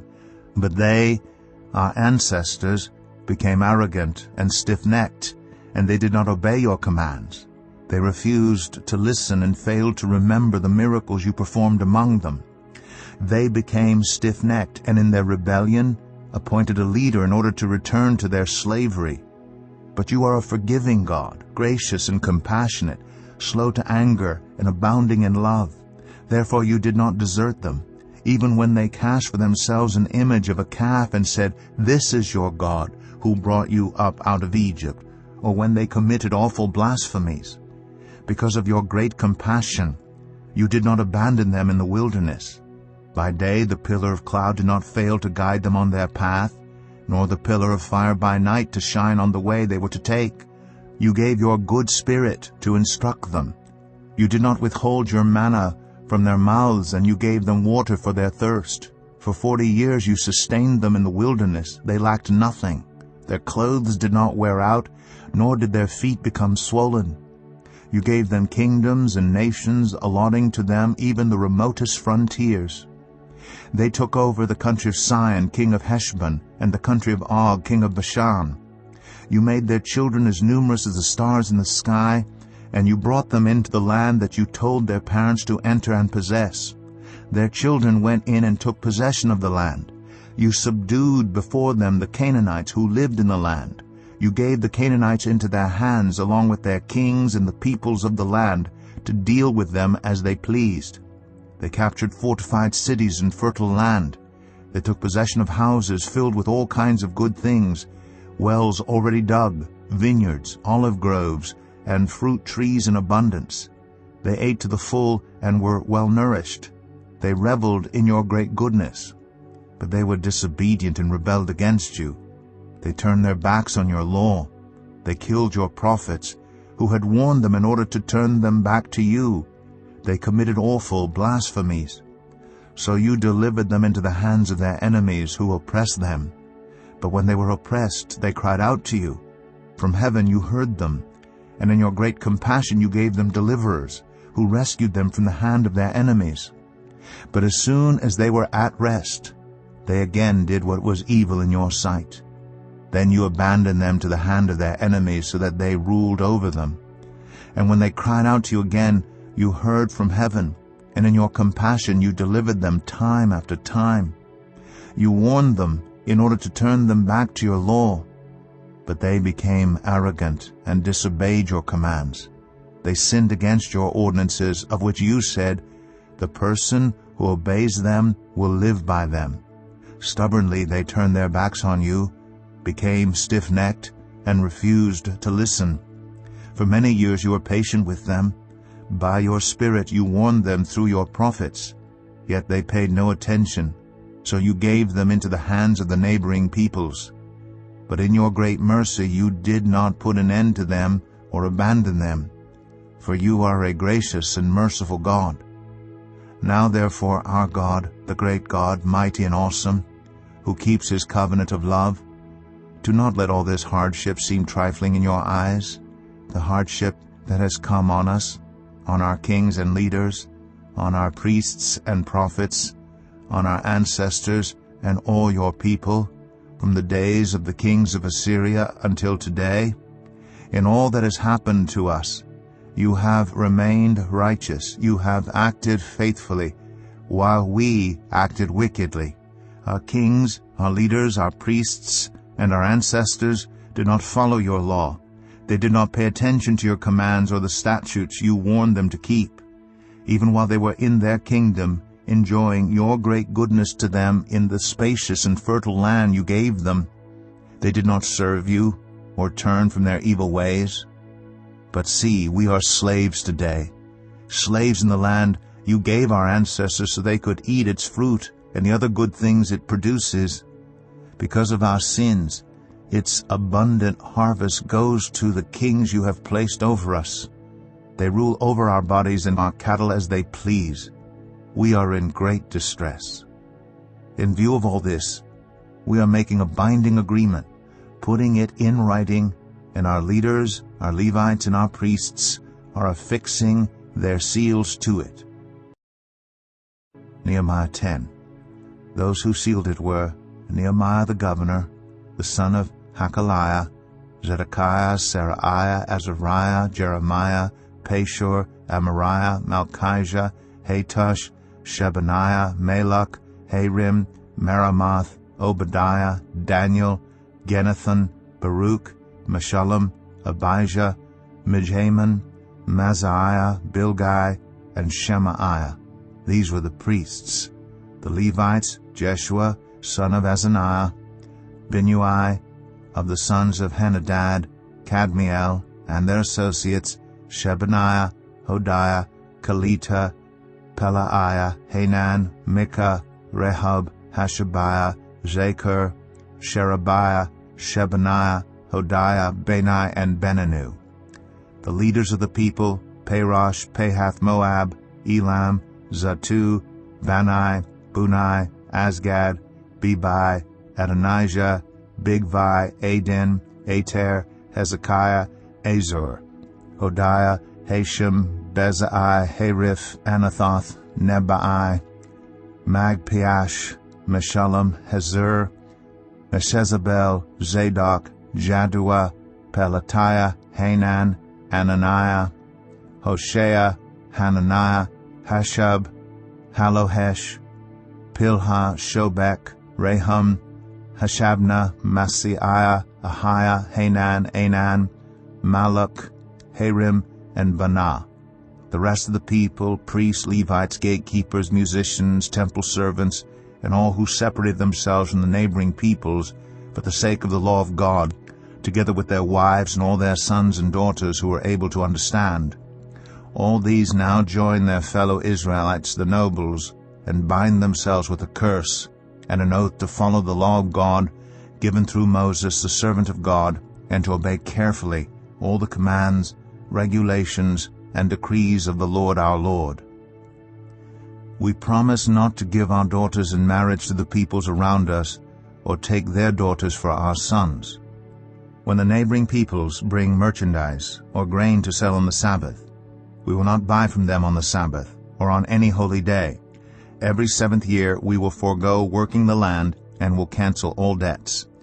We assume the responsibility for carrying out the commands to give 1/3 of a shekel each year for the service of the house of our God, for the bread set out on the table, for the regular grain offerings and burnt offerings, for the offerings on the Sabbaths, at the new moon feasts, and at the appointed festivals, for the holy offerings, for sin offerings, to make atonement for Israel, and for all the duties of the house of our God. We, the priests, the Levites, and the people, have cast lots to determine when each of our families is to bring to the house of our God at set times each year a contribution of wood to burn on the altar of the Lord our God, as it is written in the law. We also assume responsibility for bringing to the house of the Lord each year the first fruits of our crops and of every fruit tree. As it is also written in the law, we will bring the firstborn of our sons and of our cattle, of our herds, and of our flocks to the house of our God, to the priests ministering there. Moreover, we will bring to the storerooms of the house of our God, to the priests, the first of our ground meal, of our grain offerings, of the fruit of all our trees, and of our new wine and olive oil. And we will bring a tithe of our crops to the Levites, for it is the Levites who collect the tithes in all the towns where we work. A priest, descended from Aaron, is to accompany the Levites when they receive the tithes, and the Levites are to bring 1/10 of the tithes up to the house of our God, to the storerooms of the treasury. The people of Israel, including the Levites, are to bring their contributions of grain, new wine, and olive oil to the storerooms, where the articles for the sanctuary and for the ministering priests, the gatekeepers, and the musicians are also kept. We will not neglect the house of our God. Nehemiah 11. Now the leaders of the people settled in Jerusalem. The rest of the people cast lots to bring 1 out of every 10 of them to live in Jerusalem, the holy city, while the remaining 9 were to stay in their own towns. The people commended all who volunteered to live in Jerusalem. These are the provincial leaders who settled in Jerusalem.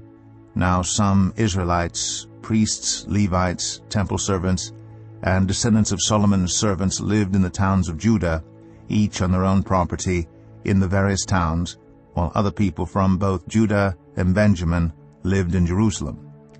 From the descendants of Judah, Athahiah, son of Uzziah, the son of Zechariah, the son of Amariah, the son of Shephatiah, the son of Mahalalel, a descendant of Perez, and Maaseiah, son of Baruch, the son of Kol-Hoseh, the son of Haziah, the son of Adaiah, the son of Joiarib, the son of Zechariah, a descendant of Shelah.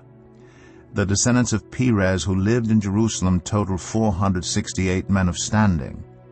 From the descendants of Benjamin, Salu, son of Meshullam, the son of Joed, the son of Pedaiah, the son of Kolaiah, the son of Maaseiah, the son of Ithiel, the son of Jeshaiah, and his followers, Gabbai and Salai, 928 men. Joel, son of Zichri, was their chief officer, and Judah, son of Hasenuah, was over the new quarter of the city. From the priests, Jedaiah, the son of Joiarib, Jachin, Seraiah, son of Hilkiah, the son of Meshullam, the son of Zadok, the son of Meraioth, the son of Ahitub, the official in charge of the house of God, and their associates who carried on work for the temple, 822 men. Adaiah, son of Jeroham, the son of Pelaliah, the son of Amzai, the son of Zechariah, the son of Pashur, the son of Malchijah, and his associates who were heads of families, 242 men. Amashsai, son of Azarel, the son of Azai, the son of Meshillemoth, the son of Immer, and his associates who were men of standing, 128. Their chief officer was Zabdiel, son of Haggedolim. From the Levites, Shemaiah, son of Hashub, the son of Azrikam, the son of Hashabiah, the son of Bunai, Shabbathai and Jozabad, two of the heads of the Levites who had charge of the outside work of the house of God, Mattaniah, son of Micah, the son of Zabdi, the son of Asaph, the director who led in thanksgiving and prayer, Bakbukiah, second among his associates, and Abda, son of Shammua, the son of Galal, the son of Jeduthun. The Levites in the holy city totaled 284. The gatekeepers, Akub, Talmon, and their associates who kept watch at the gates, 172 men.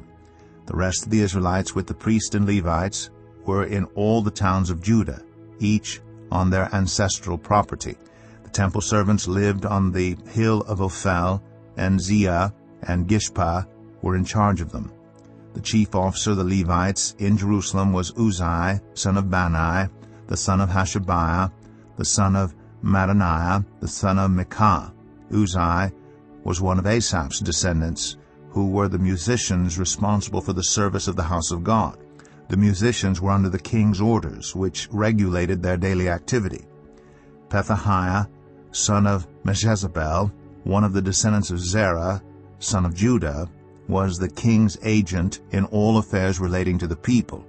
As for the villages with their fields, some of the people of Judah lived in Kiriath Arba and its surrounding settlements, in Dibon and its settlements, in Jekabziel and its villages, in Jeshua, in Moladah, in Beth Pelet, in Hazar Shual, in Beersheba and its settlements, in Ziklag, in Mechonah and its settlements, in En-Rimmon, in Zorah, in Jarmuth, Zanoah, Adullam and their villages, in Lachish and its fields, and in Azekah and its settlements.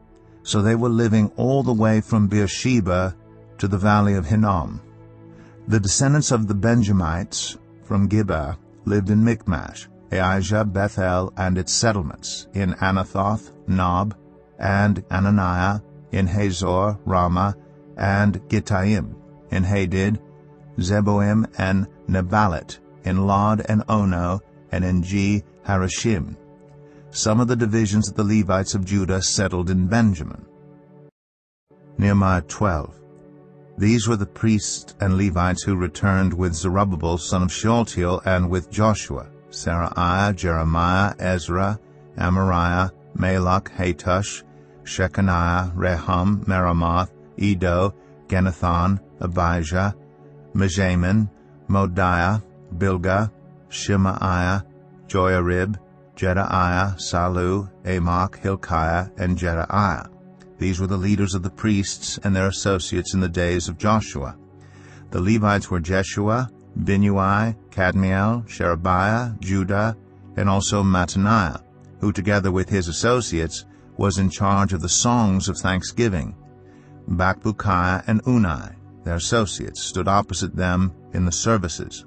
Joshua was the father of Joachim, Joachim the father of Eliashib, Eliashib the father of Joiada, Joiada the father of Jonathan, and Jonathan the father of Jaddua. In the days of Joachim, these were the heads of the priestly families. Of Seraiah's family, Meraiah; of Jeremiah's, Hananiah; of Ezra's, Meshullam; of Amariah's, Jehohanan; of Malach's, Jonathan; of Shechaniah's, Joseph; of Harim's, Adnah; of Meremoth's, Helkai; of Edo's, Zechariah; of Genethon's, Meshullam; of Abijah's, Zichri; of Miniamim's, and of Moadiah's, Piltai; of Bilgah's, Shammua; of Shemaiah's Jehonathan, of Joarib's Mattanai, of Jedaiah's Uzai, of Sallu's Kalai, of Amok's Eber, of Hilkiah's Hashabiah, of Jedaiah's Nethanel. The family heads of the Levites in the days of Eliashib, Joiada, Johanan, and Jaddua, as well as those of the priests, were recorded in the reign of Darius the Persian. The family heads among the descendants of Levi up to the time of Johanan son of Eliashib were recorded in the book of the Annals. And the leaders of the Levites were Hashabiah, Sherebiah, Jeshua son of Kadmiel, and their associates, who stood opposite them to give praise and thanksgiving, one section responding to the other, as prescribed by David the man of God. Mattaniah, Bakbukiah, Obadiah, Meshullam, Talmon, and Akub were gatekeepers who guarded the storerooms at the gates. They served in the days of Jehoiakim son of Joshua, the son of Jozadak, and in the days of Nehemiah the governor, and of Ezra the priest, the teacher of the law. At the dedication of the wall of Jerusalem, the Levites were sought out from where they lived, and were brought to Jerusalem to celebrate joyfully the dedication with songs of thanksgiving and with the music of cymbals, harps, and lyres. The musicians also were brought together from the region around Jerusalem, from the villages of the Netophathites, from Beth Gilgal, and from the area of Geba and Asmaveth, for the musicians had built villages for themselves around Jerusalem. When the priests and Levites had purified themselves ceremonially, they purified the people, the gates, and the wall. I had the leaders of Judah go up on top of the wall. I also assigned 2 large choirs to give thanks. One was to proceed on top of the wall to the right toward the dung gate. Hoshaiah and half the leaders of Judah followed them, along with Azariah, Ezra, Meshullam, Judah, Benjamin, Shemaiah, Jeremiah, as well as some of the priests with trumpets, and also Zechariah son of Jonathan, the son of Shemaiah, the son of Mattaniah, the son of Micaiah, the son of Zakur, the son of Asaph, and his associates, Shemaiah, Azrael, Milalai, Gilalai, Mai, Nethanel, Judah, and Hanani, with musical instruments prescribed by David the man of God. Ezra, the teacher of the law, led the procession. At the fountain gate they continued directly up the steps of the city of David on the ascent to the wall, and passed above the site of David's palace to the water gate on the east. The second choir proceeded in the opposite direction. I followed them on top of the wall together with half the people, past the tower of the ovens, to the broad wall, over the gate of Ephraim, the Jeshanah gate, the fish gate, the tower of Hananel, and the tower of the 100, as far as the sheep gate. At the gate of the guard they stopped.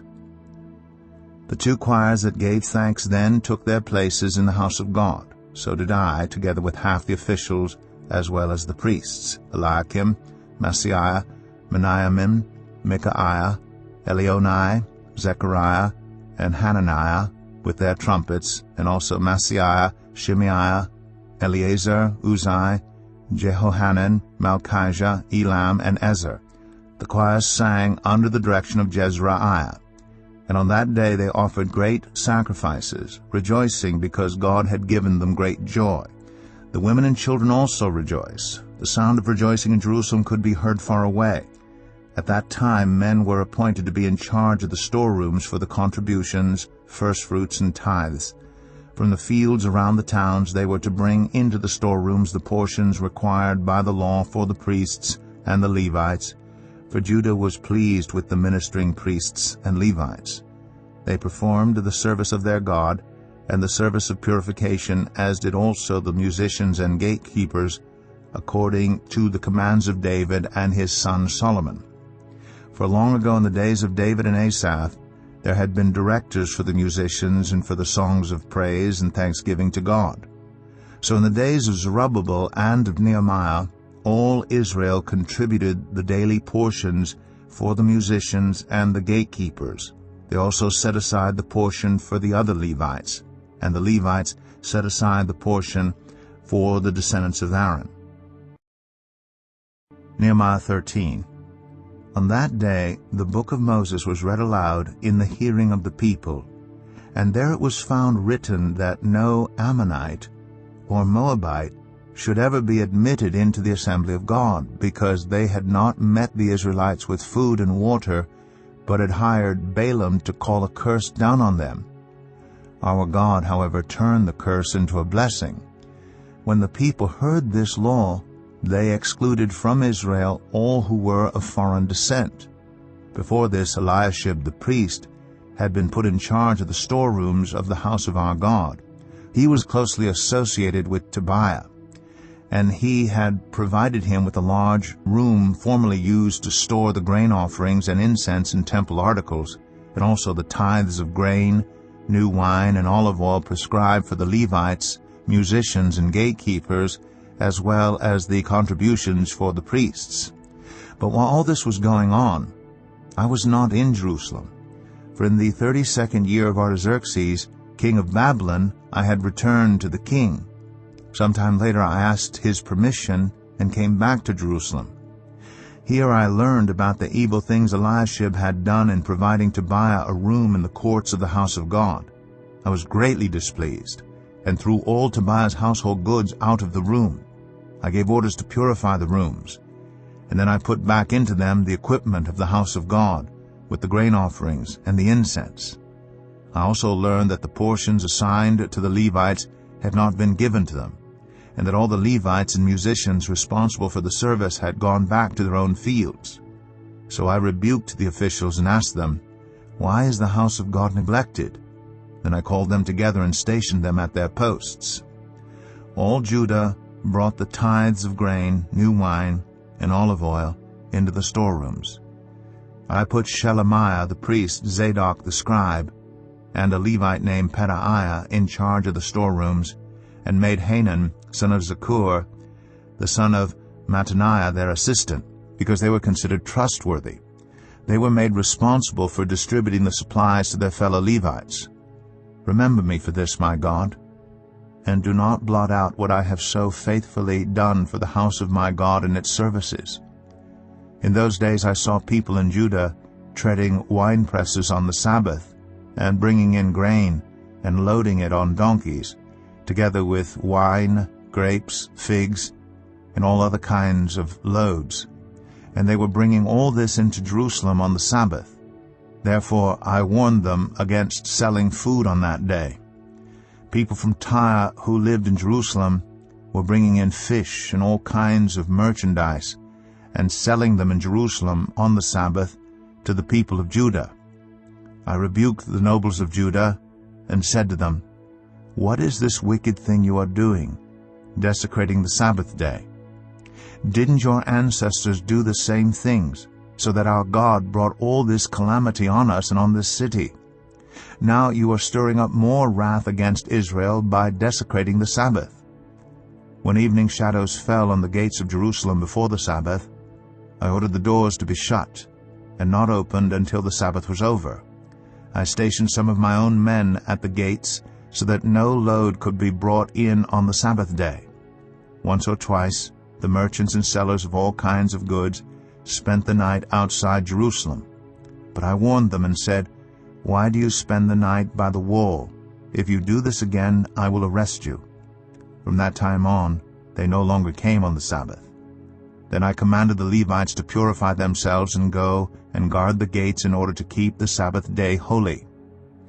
Remember me for this also, my God, and show mercy to me according to your great love. Moreover, in those days I saw men of Judah who had married women from Ashdod, Ammon, and Moab.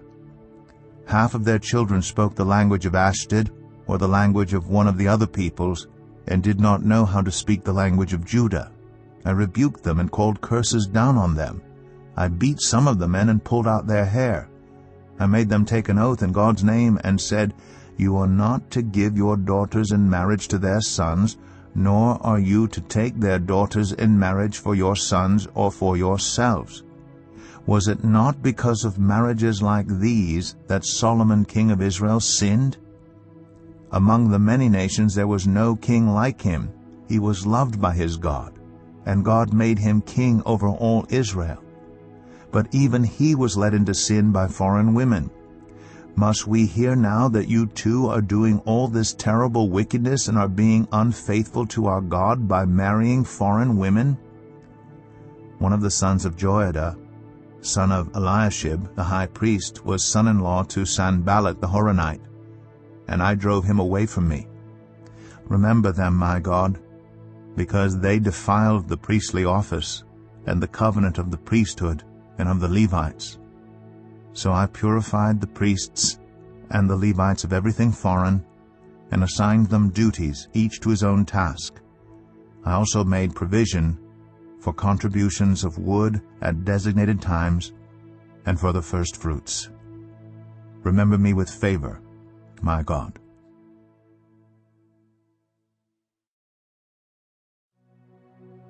The Book of Esther, chapter 1. This is what happened during the time of Xerxes, the Xerxes who ruled over 127 provinces stretching from India to Cush. At that time King Xerxes reigned from his royal throne in the citadel of Susa, and in the 3rd year of his reign he gave a banquet for all his nobles and officials, the military leaders of Persia and Media. The princes and the nobles of the provinces were present. For a full 180 days he displayed the vast wealth of his kingdom and the splendor and glory of his majesty. When these days were over, the king gave a banquet lasting 7 days in the enclosed garden of the king's palace, for all the people from the least to the greatest who were in the citadel of Susa. The garden had hangings of white and blue linen, fastened with cords of white linen and purple material to silver rings on marble pillars. There were couches of gold and silver and a mosaic pavement of porphyry, marble, mother of pearl, and other costly stones. Wine was served in goblets of gold, each one different from the other, and the royal wine was abundant, in keeping with the king's liberality. By the king's command, each guest was allowed to drink with no restrictions, for the king instructed all the wine stewards to serve each man what he wished. Queen Vashti also gave a banquet for the women in the royal palace of King Xerxes. On the 7th day, when King Xerxes was in high spirits from wine, he commanded the 7 eunuchs who served him, Mehuman, Biztha, Harbona, Bigtha, Abagtha, Zithar, and Carcass, to bring before him Queen Vashti, wearing her royal crown, in order to display her beauty to the people and nobles, for she was lovely to look at. But when the attendants delivered the king's command, Queen Vashti refused to come. Then the king became furious and burned with anger. Since it was customary for the king to consult experts in matters of law and justice, he spoke with the wise men who understood the times, and were closest to the king, Karshena, Shethar, Admatha, Tarshish, Meres, Marsena, and Memucan, the 7 nobles of Persia and Media, who had special access to the king and were highest in the kingdom. "According to law, what must be done to Queen Vashti?" he asked. "She has not obeyed the command of King Xerxes that the eunuchs have taken to her." When Memucan replied in the presence of the king and the nobles, "Queen Vashti has done wrong, not only against the king, but also against all the nobles and the peoples of all the provinces of King Xerxes. For the queen's conduct will become known to all the women, and so they will despise their husbands and say, 'King Xerxes commanded Queen Vashti to be brought before him, but she would not come.' This very day the Persian and Median women of the nobility, who have heard about the queen's conduct, will respond to all the king's nobles in the same way. There will be no end of disrespect and discord. Therefore, if it pleases the king, let him issue a royal decree, and let it be written in the laws of Persia and Media, which cannot be repealed, that Vashti is never again to enter the presence of King Xerxes. Also let the king give her royal position to someone else who is better than she. Then when the king's edict is proclaimed throughout all his vast realm, all the women will respect their husbands, from the least to the greatest." The king and his nobles were pleased with this advice. So the king did as Memucan proposed. He sent dispatches to all parts of the kingdom, to each province in its own script, and to each people in their own language, proclaiming that every man should be ruler over his own household using his native tongue. Esther 2. Later, when King Xerxes' fury had subsided, he remembered Vashti, and what she had done, and what he had decreed about her. Then the king's personal attendants proposed, "Let a search be made for beautiful young virgins for the king. Let the king appoint commissioners in every province of his realm to bring all these beautiful young women into the harem at the citadel of Susa. Let them be placed under the care of Hegai, the king's eunuch, who is in charge of the women, and let beauty treatments be given to them. Then let the young woman who pleases the king be queen instead of Vashti." This advice appealed to the king, and he followed it. Now there was in the citadel of Susa a Jew of the tribe of Benjamin named Mordecai, son of Jair, the son of Shimei, the son of Kish, who had been carried into exile from Jerusalem by Nebuchadnezzar, king of Babylon, among those taken captive with Jehoiachin, king of Judah. Mordecai had a cousin named Hadassah, whom he had brought up because she had neither father nor mother. This young woman, who was also known as Esther, had a lovely figure and was beautiful. Mordecai had taken her as his own daughter when her father and mother died. When the king's order and edict had been proclaimed, many young women were brought to the citadel of Susa and put under the care of Hegai. Esther also was taken to the king's palace and entrusted to Hegai, who had charge of the harem. She pleased him and won his favor. Immediately he provided her with her beauty treatments and special food. He assigned to her 7 female attendants selected from the king's palace, and moved her and her attendants into the best place in the harem. Esther had not revealed her nationality and family background because Mordecai had forbidden her to do so. Every day he walked back and forth near the courtyard of the harem to find out how Esther was and what was happening to her. Before a young woman's turn came to go into King Xerxes, she had to complete 12 months of beauty treatments prescribed for the women, 6 months with oil of myrrh, and 6 with perfumes and cosmetics. And this is how she would go to the king. Anything she wanted was given her to take with her from the harem to the king's palace. In the evening she would go there, and in the morning return to another part of the harem to the care of Shaashgaz, the king's eunuch who was in charge of the concubines. She would not return to the king unless he was pleased with her and summoned her by name. When the turn came for Esther, the young woman Mordecai had adopted, the daughter of his uncle Abihail, to go to the king, she asked for nothing other than what Hegai, the king's eunuch who was in charge of the harem, suggested. And Esther won the favor of everyone who saw her. She was taken to King Xerxes in the royal residence in the 10th month, the month of Tebeth, in the 7th year of his reign. Now the king was attracted to Esther more than to any of the other women, and she won his favor and approval more than any of the other virgins. So he set a royal crown on her head and made her queen instead of Vashti. And the king gave a great banquet, Esther's banquet, for all his nobles and officials. He proclaimed a holiday throughout the provinces and distributed gifts with royal liberality. When the virgins were assembled a second time, Mordecai was sitting at the king's gate.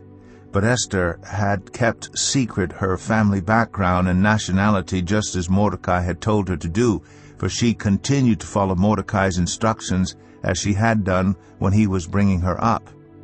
During the time Mordecai was sitting at the king's gate, Bigthana and Teresh, 2 of the king's officers who guarded the doorway, became angry and conspired to assassinate King Xerxes. But Mordecai found out about the plot and told Queen Esther, who in turn reported it to the king, giving credit to Mordecai. And when the report was investigated and found to be true, the 2 officials were impaled on poles. All this was recorded in the book of the Annals in the presence of the king. Esther 3. After these events, King Xerxes honored Haman, son of Hammedatha, the Agagite, elevating him and giving him a seat of honor higher than that of all the other nobles. All the royal officials at the king's gate knelt down and paid honor to Haman, for the king had commanded this concerning him. But Mordecai would not kneel down or pay him honor. Then the royal officials at the king's gate asked Mordecai, "Why do you disobey the king's command?" Day after day they spoke to him, but he refused to comply.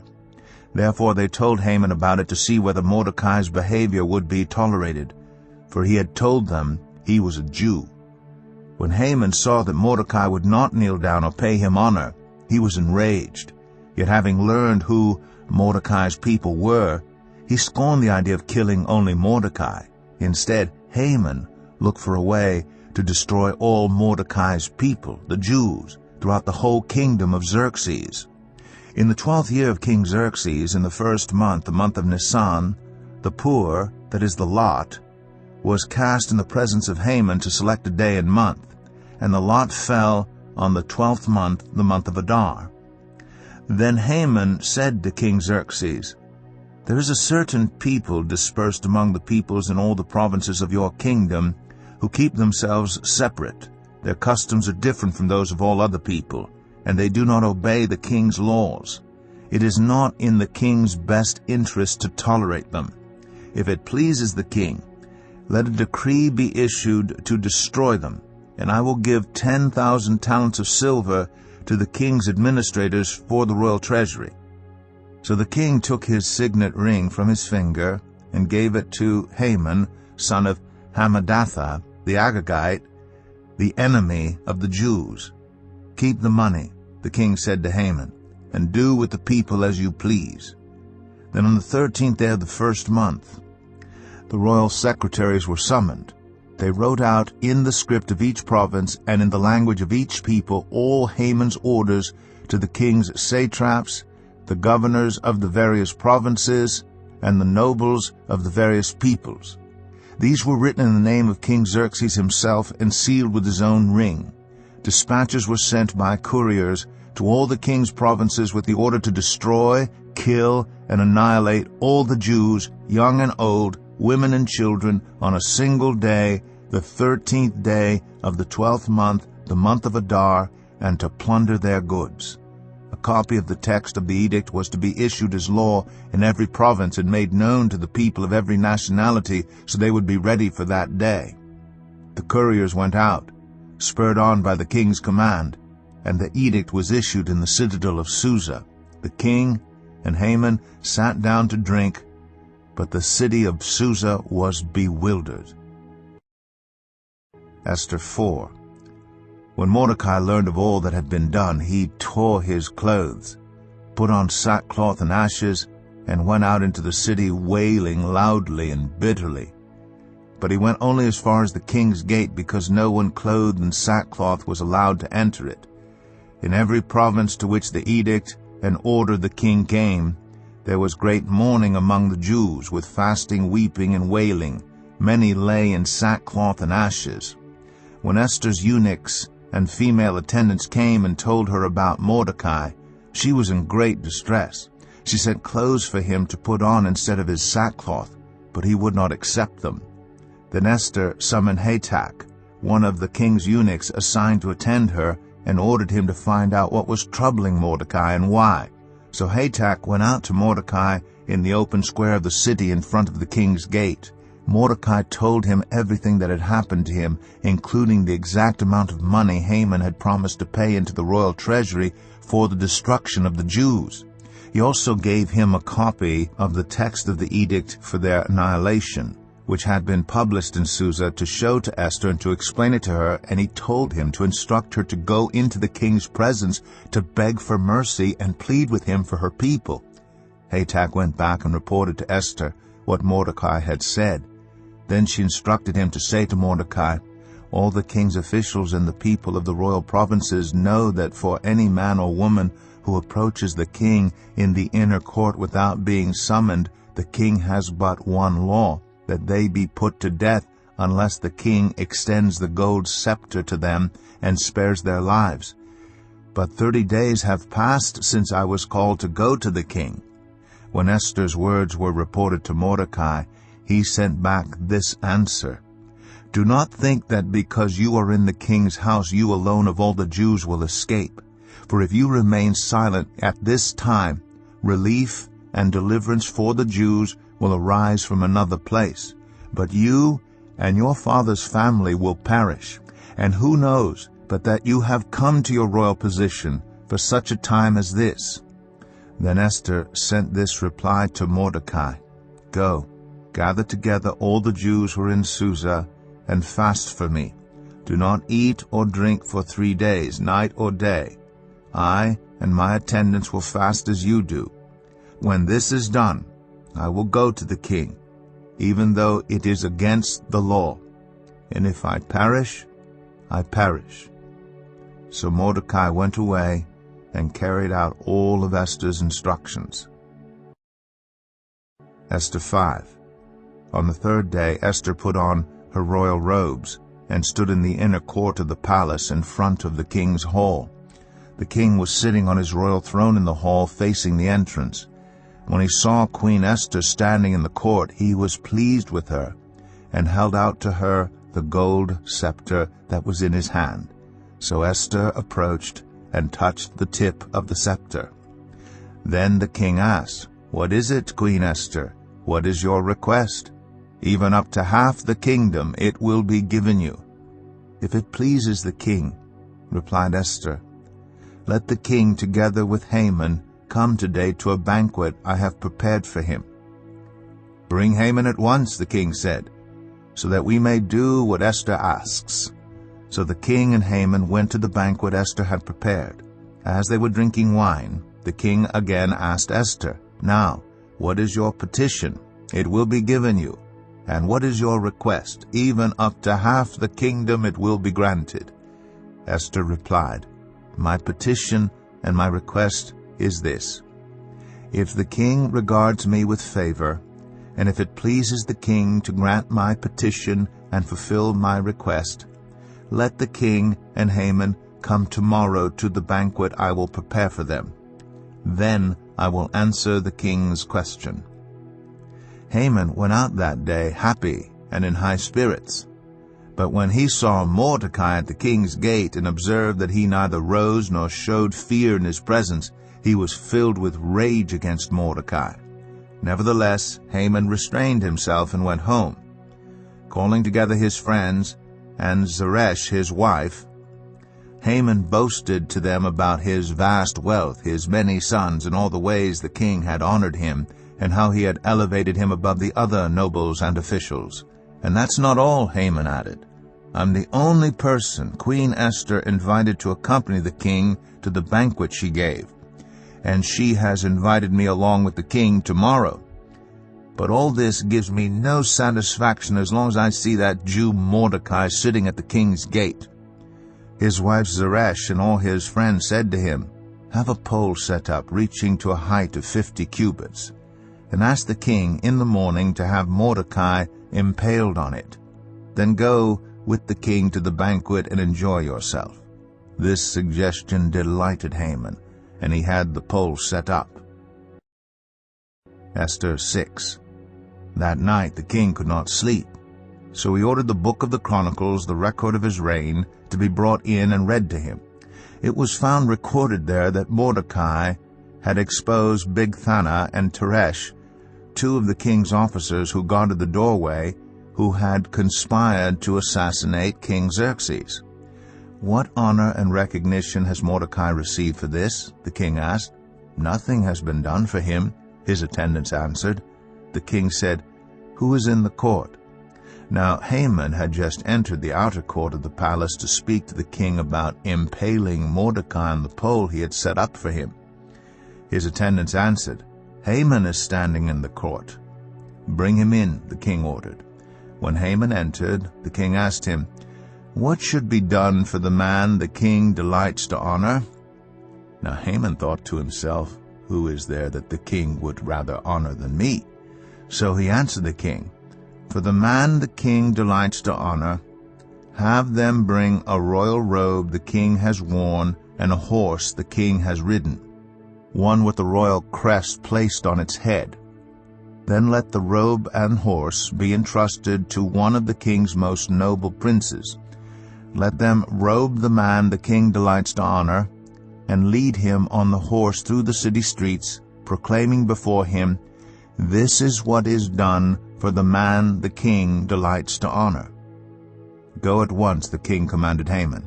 "Get the robe and the horse, and do just as you have suggested for Mordecai the Jew, who sits at the king's gate.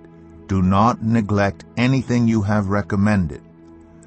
So Haman got the robe and the horse.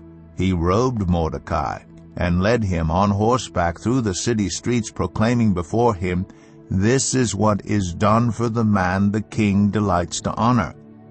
Afterward, Mordecai returned to the king's gate, but Haman rushed home with his head covered in grief, and told Zeresh his wife and all his friends everything that had happened to him. His advisers and his wife Zeresh said to him, "Since Mordecai, before whom your downfall has started, is of Jewish origin, you cannot stand against him. You will surely come to ruin." While they were still talking with him, the king's eunuchs arrived and hurried Haman away to the banquet Esther had prepared. Esther 7. So the king and Haman went to Queen Esther's banquet, and as they were drinking wine on the second day, the king again asked, "Queen Esther, what is your petition? It will be given you. What is your request? Even up to half the kingdom it will be granted." Then Queen Esther answered, "If I have found favor with you, your majesty, and if it pleases you, grant me my life. This is my petition, and spare my people. This is my request. For I and my people have been sold to be destroyed, killed, and annihilated. If we had merely been sold as male and female slaves, I would have kept quiet, because no such distress would justify disturbing the king." King Xerxes asked Queen Esther, "Who is he? Where is he, the man who has dared to do such a thing?" Esther said, "An adversary, an enemy, this vile Haman." Then Haman was terrified before the king and queen. The king got up in a rage, left his wine, and went out into the palace garden. But Haman, realizing that the king had already decided his fate, stayed behind to beg Queen Esther for his life. Just as the king returned from the palace garden to the banquet hall, Haman was falling on the couch where Esther was reclining. The king exclaimed, "Will he even molest the queen while she is with me in the house?" As soon as the word left the king's mouth, they covered Haman's face. Then Harbona, one of the eunuchs attending the king, said, "A pole reaching to a height of 50 cubits stands by Haman's house. He had it set up for Mordecai, who spoke up to help the king." The king said, "Impale him on it." So they impaled Haman on the pole he had set up for Mordecai. Then the king's fury subsided. Esther 8. That same day, King Xerxes gave Queen Esther the estate of Haman, the enemy of the Jews, and Mordecai came into the presence of the king, for Esther had told how he was related to her. The king took off his signet ring, which he had reclaimed from Haman, and presented it to Mordecai, and Esther appointed him over Haman's estate. Esther again pleaded with the king, falling at his feet and weeping. She begged him to put an end to the evil plan of Haman the Agagite, which he had devised against the Jews. Then the king extended the gold scepter to Esther, and she arose and stood before him. "If it pleases the king," she said, "and if he regards me with favor and thinks it the right thing to do, and if he is pleased with me, let an order be written overruling the dispatches that Haman, son of Hammedatha, the Agagite, devised and wrote to destroy the Jews in all the king's provinces. For how can I bear to see disaster fall on my people? How can I bear to see the destruction of my family?" King Xerxes replied to Queen Esther and to Mordecai the Jew, "Because Haman attacked the Jews. I have given his estate to Esther, and they have impaled him on the pole he set up. Now write another decree in the king's name in behalf of the Jews as seems best to you, and seal it with the king's signet ring. For no document written in the king's name and sealed with his ring can be revoked. At once the royal secretaries were summoned. On the 23rd day of the 3rd month, the month of Sivan, they wrote out all Mordecai's orders to the Jews and to the satraps, governors, and nobles of the 127 provinces stretching from India to Cush. These orders were written in the script of each province and the language of each people, and also to the Jews in their own script and language. Mordecai wrote in the name of King Xerxes, sealed the dispatches with the king's signet ring, and sent them by mounted couriers who rode fast horses especially bred for the king. The king's edict granted the Jews in every city the right to assemble and protect themselves, to destroy, kill, and annihilate the armed men of any nationality or province who might attack them and their women and children, and to plunder the property of their enemies. The day appointed for the Jews to do this in all the provinces of King Xerxes was the 13th day of the 12th month, the month of Adar. A copy of the text of the edict was to be issued as law in every province and made known to the people of every nationality, so that the Jews would be ready on that day to avenge themselves on their enemies. The couriers riding the royal horses went out, spurred on by the king's command, and the edict was issued in the citadel of Susa. When Mordecai left the king's presence, he was wearing royal garments of blue and white, a large crown of gold, and a purple robe of fine linen, and the city of Susa held a joyous celebration. For the Jews it was a time of happiness and joy, gladness and honor. In every province and in every city to which the edict of the king came, there was joy and gladness among the Jews, with feasting and celebrating, and many people of other nationalities became Jews because fear of the Jews had seized them. Esther 9. On the 13th day of the 12th month, the month of Adar, the edict commanded by the king was to be carried out. On this day, the enemies of the Jews had hoped to overpower them, but now the tables were turned, and the Jews got the upper hand over those who hated them. The Jews assembled in their cities, in all the provinces of King Xerxes, to attack those determined to destroy them. No one could stand against them, because the people of all the other nationalities were afraid of them. And all the nobles of the provinces, the satraps, the governors, and the king's administrators helped the Jews, because fear of Mordecai had seized them. Mordecai was prominent in the palace. His reputation spread throughout the provinces, and he became more and more powerful. The Jews struck down all their enemies with the sword, killing and destroying them, and they did what they pleased to those who hated them. In the citadel of Susa, the Jews killed and destroyed 500 men. They also killed Parshandatha, Dalphon, Aspatha, Paratha, Adalia, Aradatha, Parmashta, Arasai, Aradai, and Vizatha, the 10 sons of Haman, sons of Hamadatha, the enemy of the Jews. But they did not lay their hands on the plunder. The number of those killed in the citadel of Susa was reported to the king that same day. The king said to Queen Esther, "The Jews have killed and destroyed 500 men and the 10 sons of Haman in the citadel of Susa. What have they done in the rest of the king's provinces? Now what is your petition? It will be given you. What is your request? It will also be granted." "If it pleases the king," Esther answered, "give the Jews in Susa permission to carry out this day's edict tomorrow also, and let Haman's 10 sons be impaled on poles." So the king commanded that this be done. An edict was issued in Susa, and they impaled the 10 sons of Haman. The Jews in Susa came together on the 14th day of the month of Adar, and they put to death in Susa 300 men, but they did not lay their hands on the plunder. Meanwhile the remainder of the Jews who were in the king's provinces also assembled to protect themselves and get relief from their enemies. They killed 75,000 of them, but did not lay their hands on the plunder. This happened on the 13th day of the month of Adar.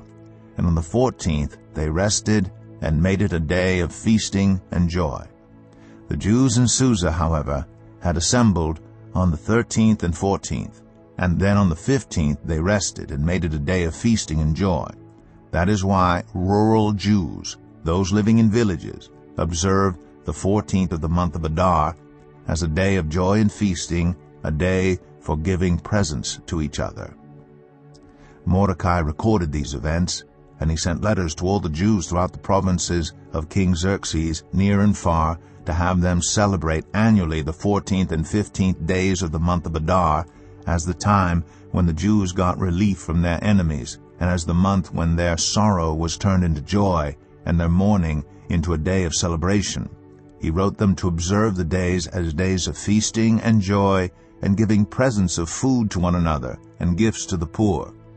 So the Jews agreed to continue the celebration they had begun, doing what Mordecai had written to them.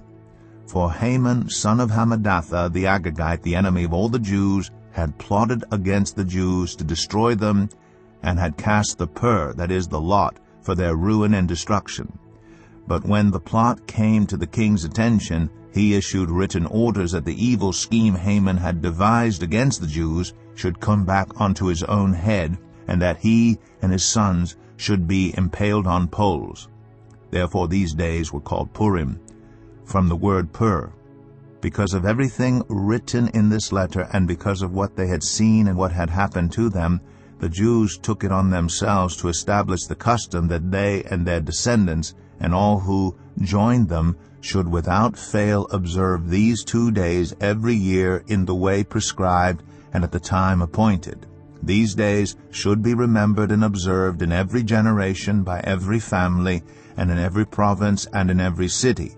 And these days of Purim should never fail to be celebrated by the Jews, nor should the memory of these days die out among their descendants. So Queen Esther, daughter of Abihail, along with Mordecai the Jew, wrote with full authority to confirm this second letter concerning Purim.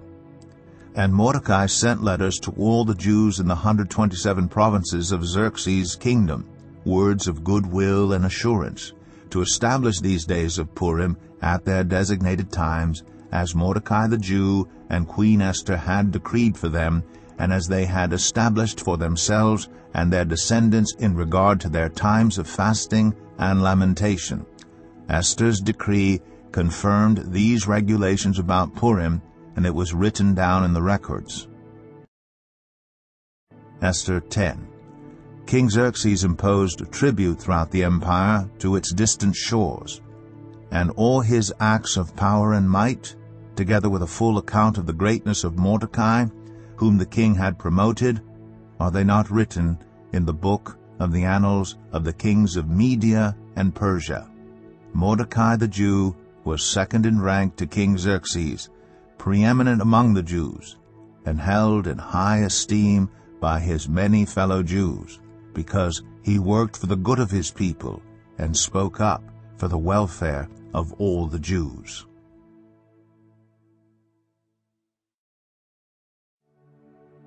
The Book of Job, Chapter 1. In the land of Uz there lived a man whose name was Job. This man was blameless and upright. He feared God and shunned evil.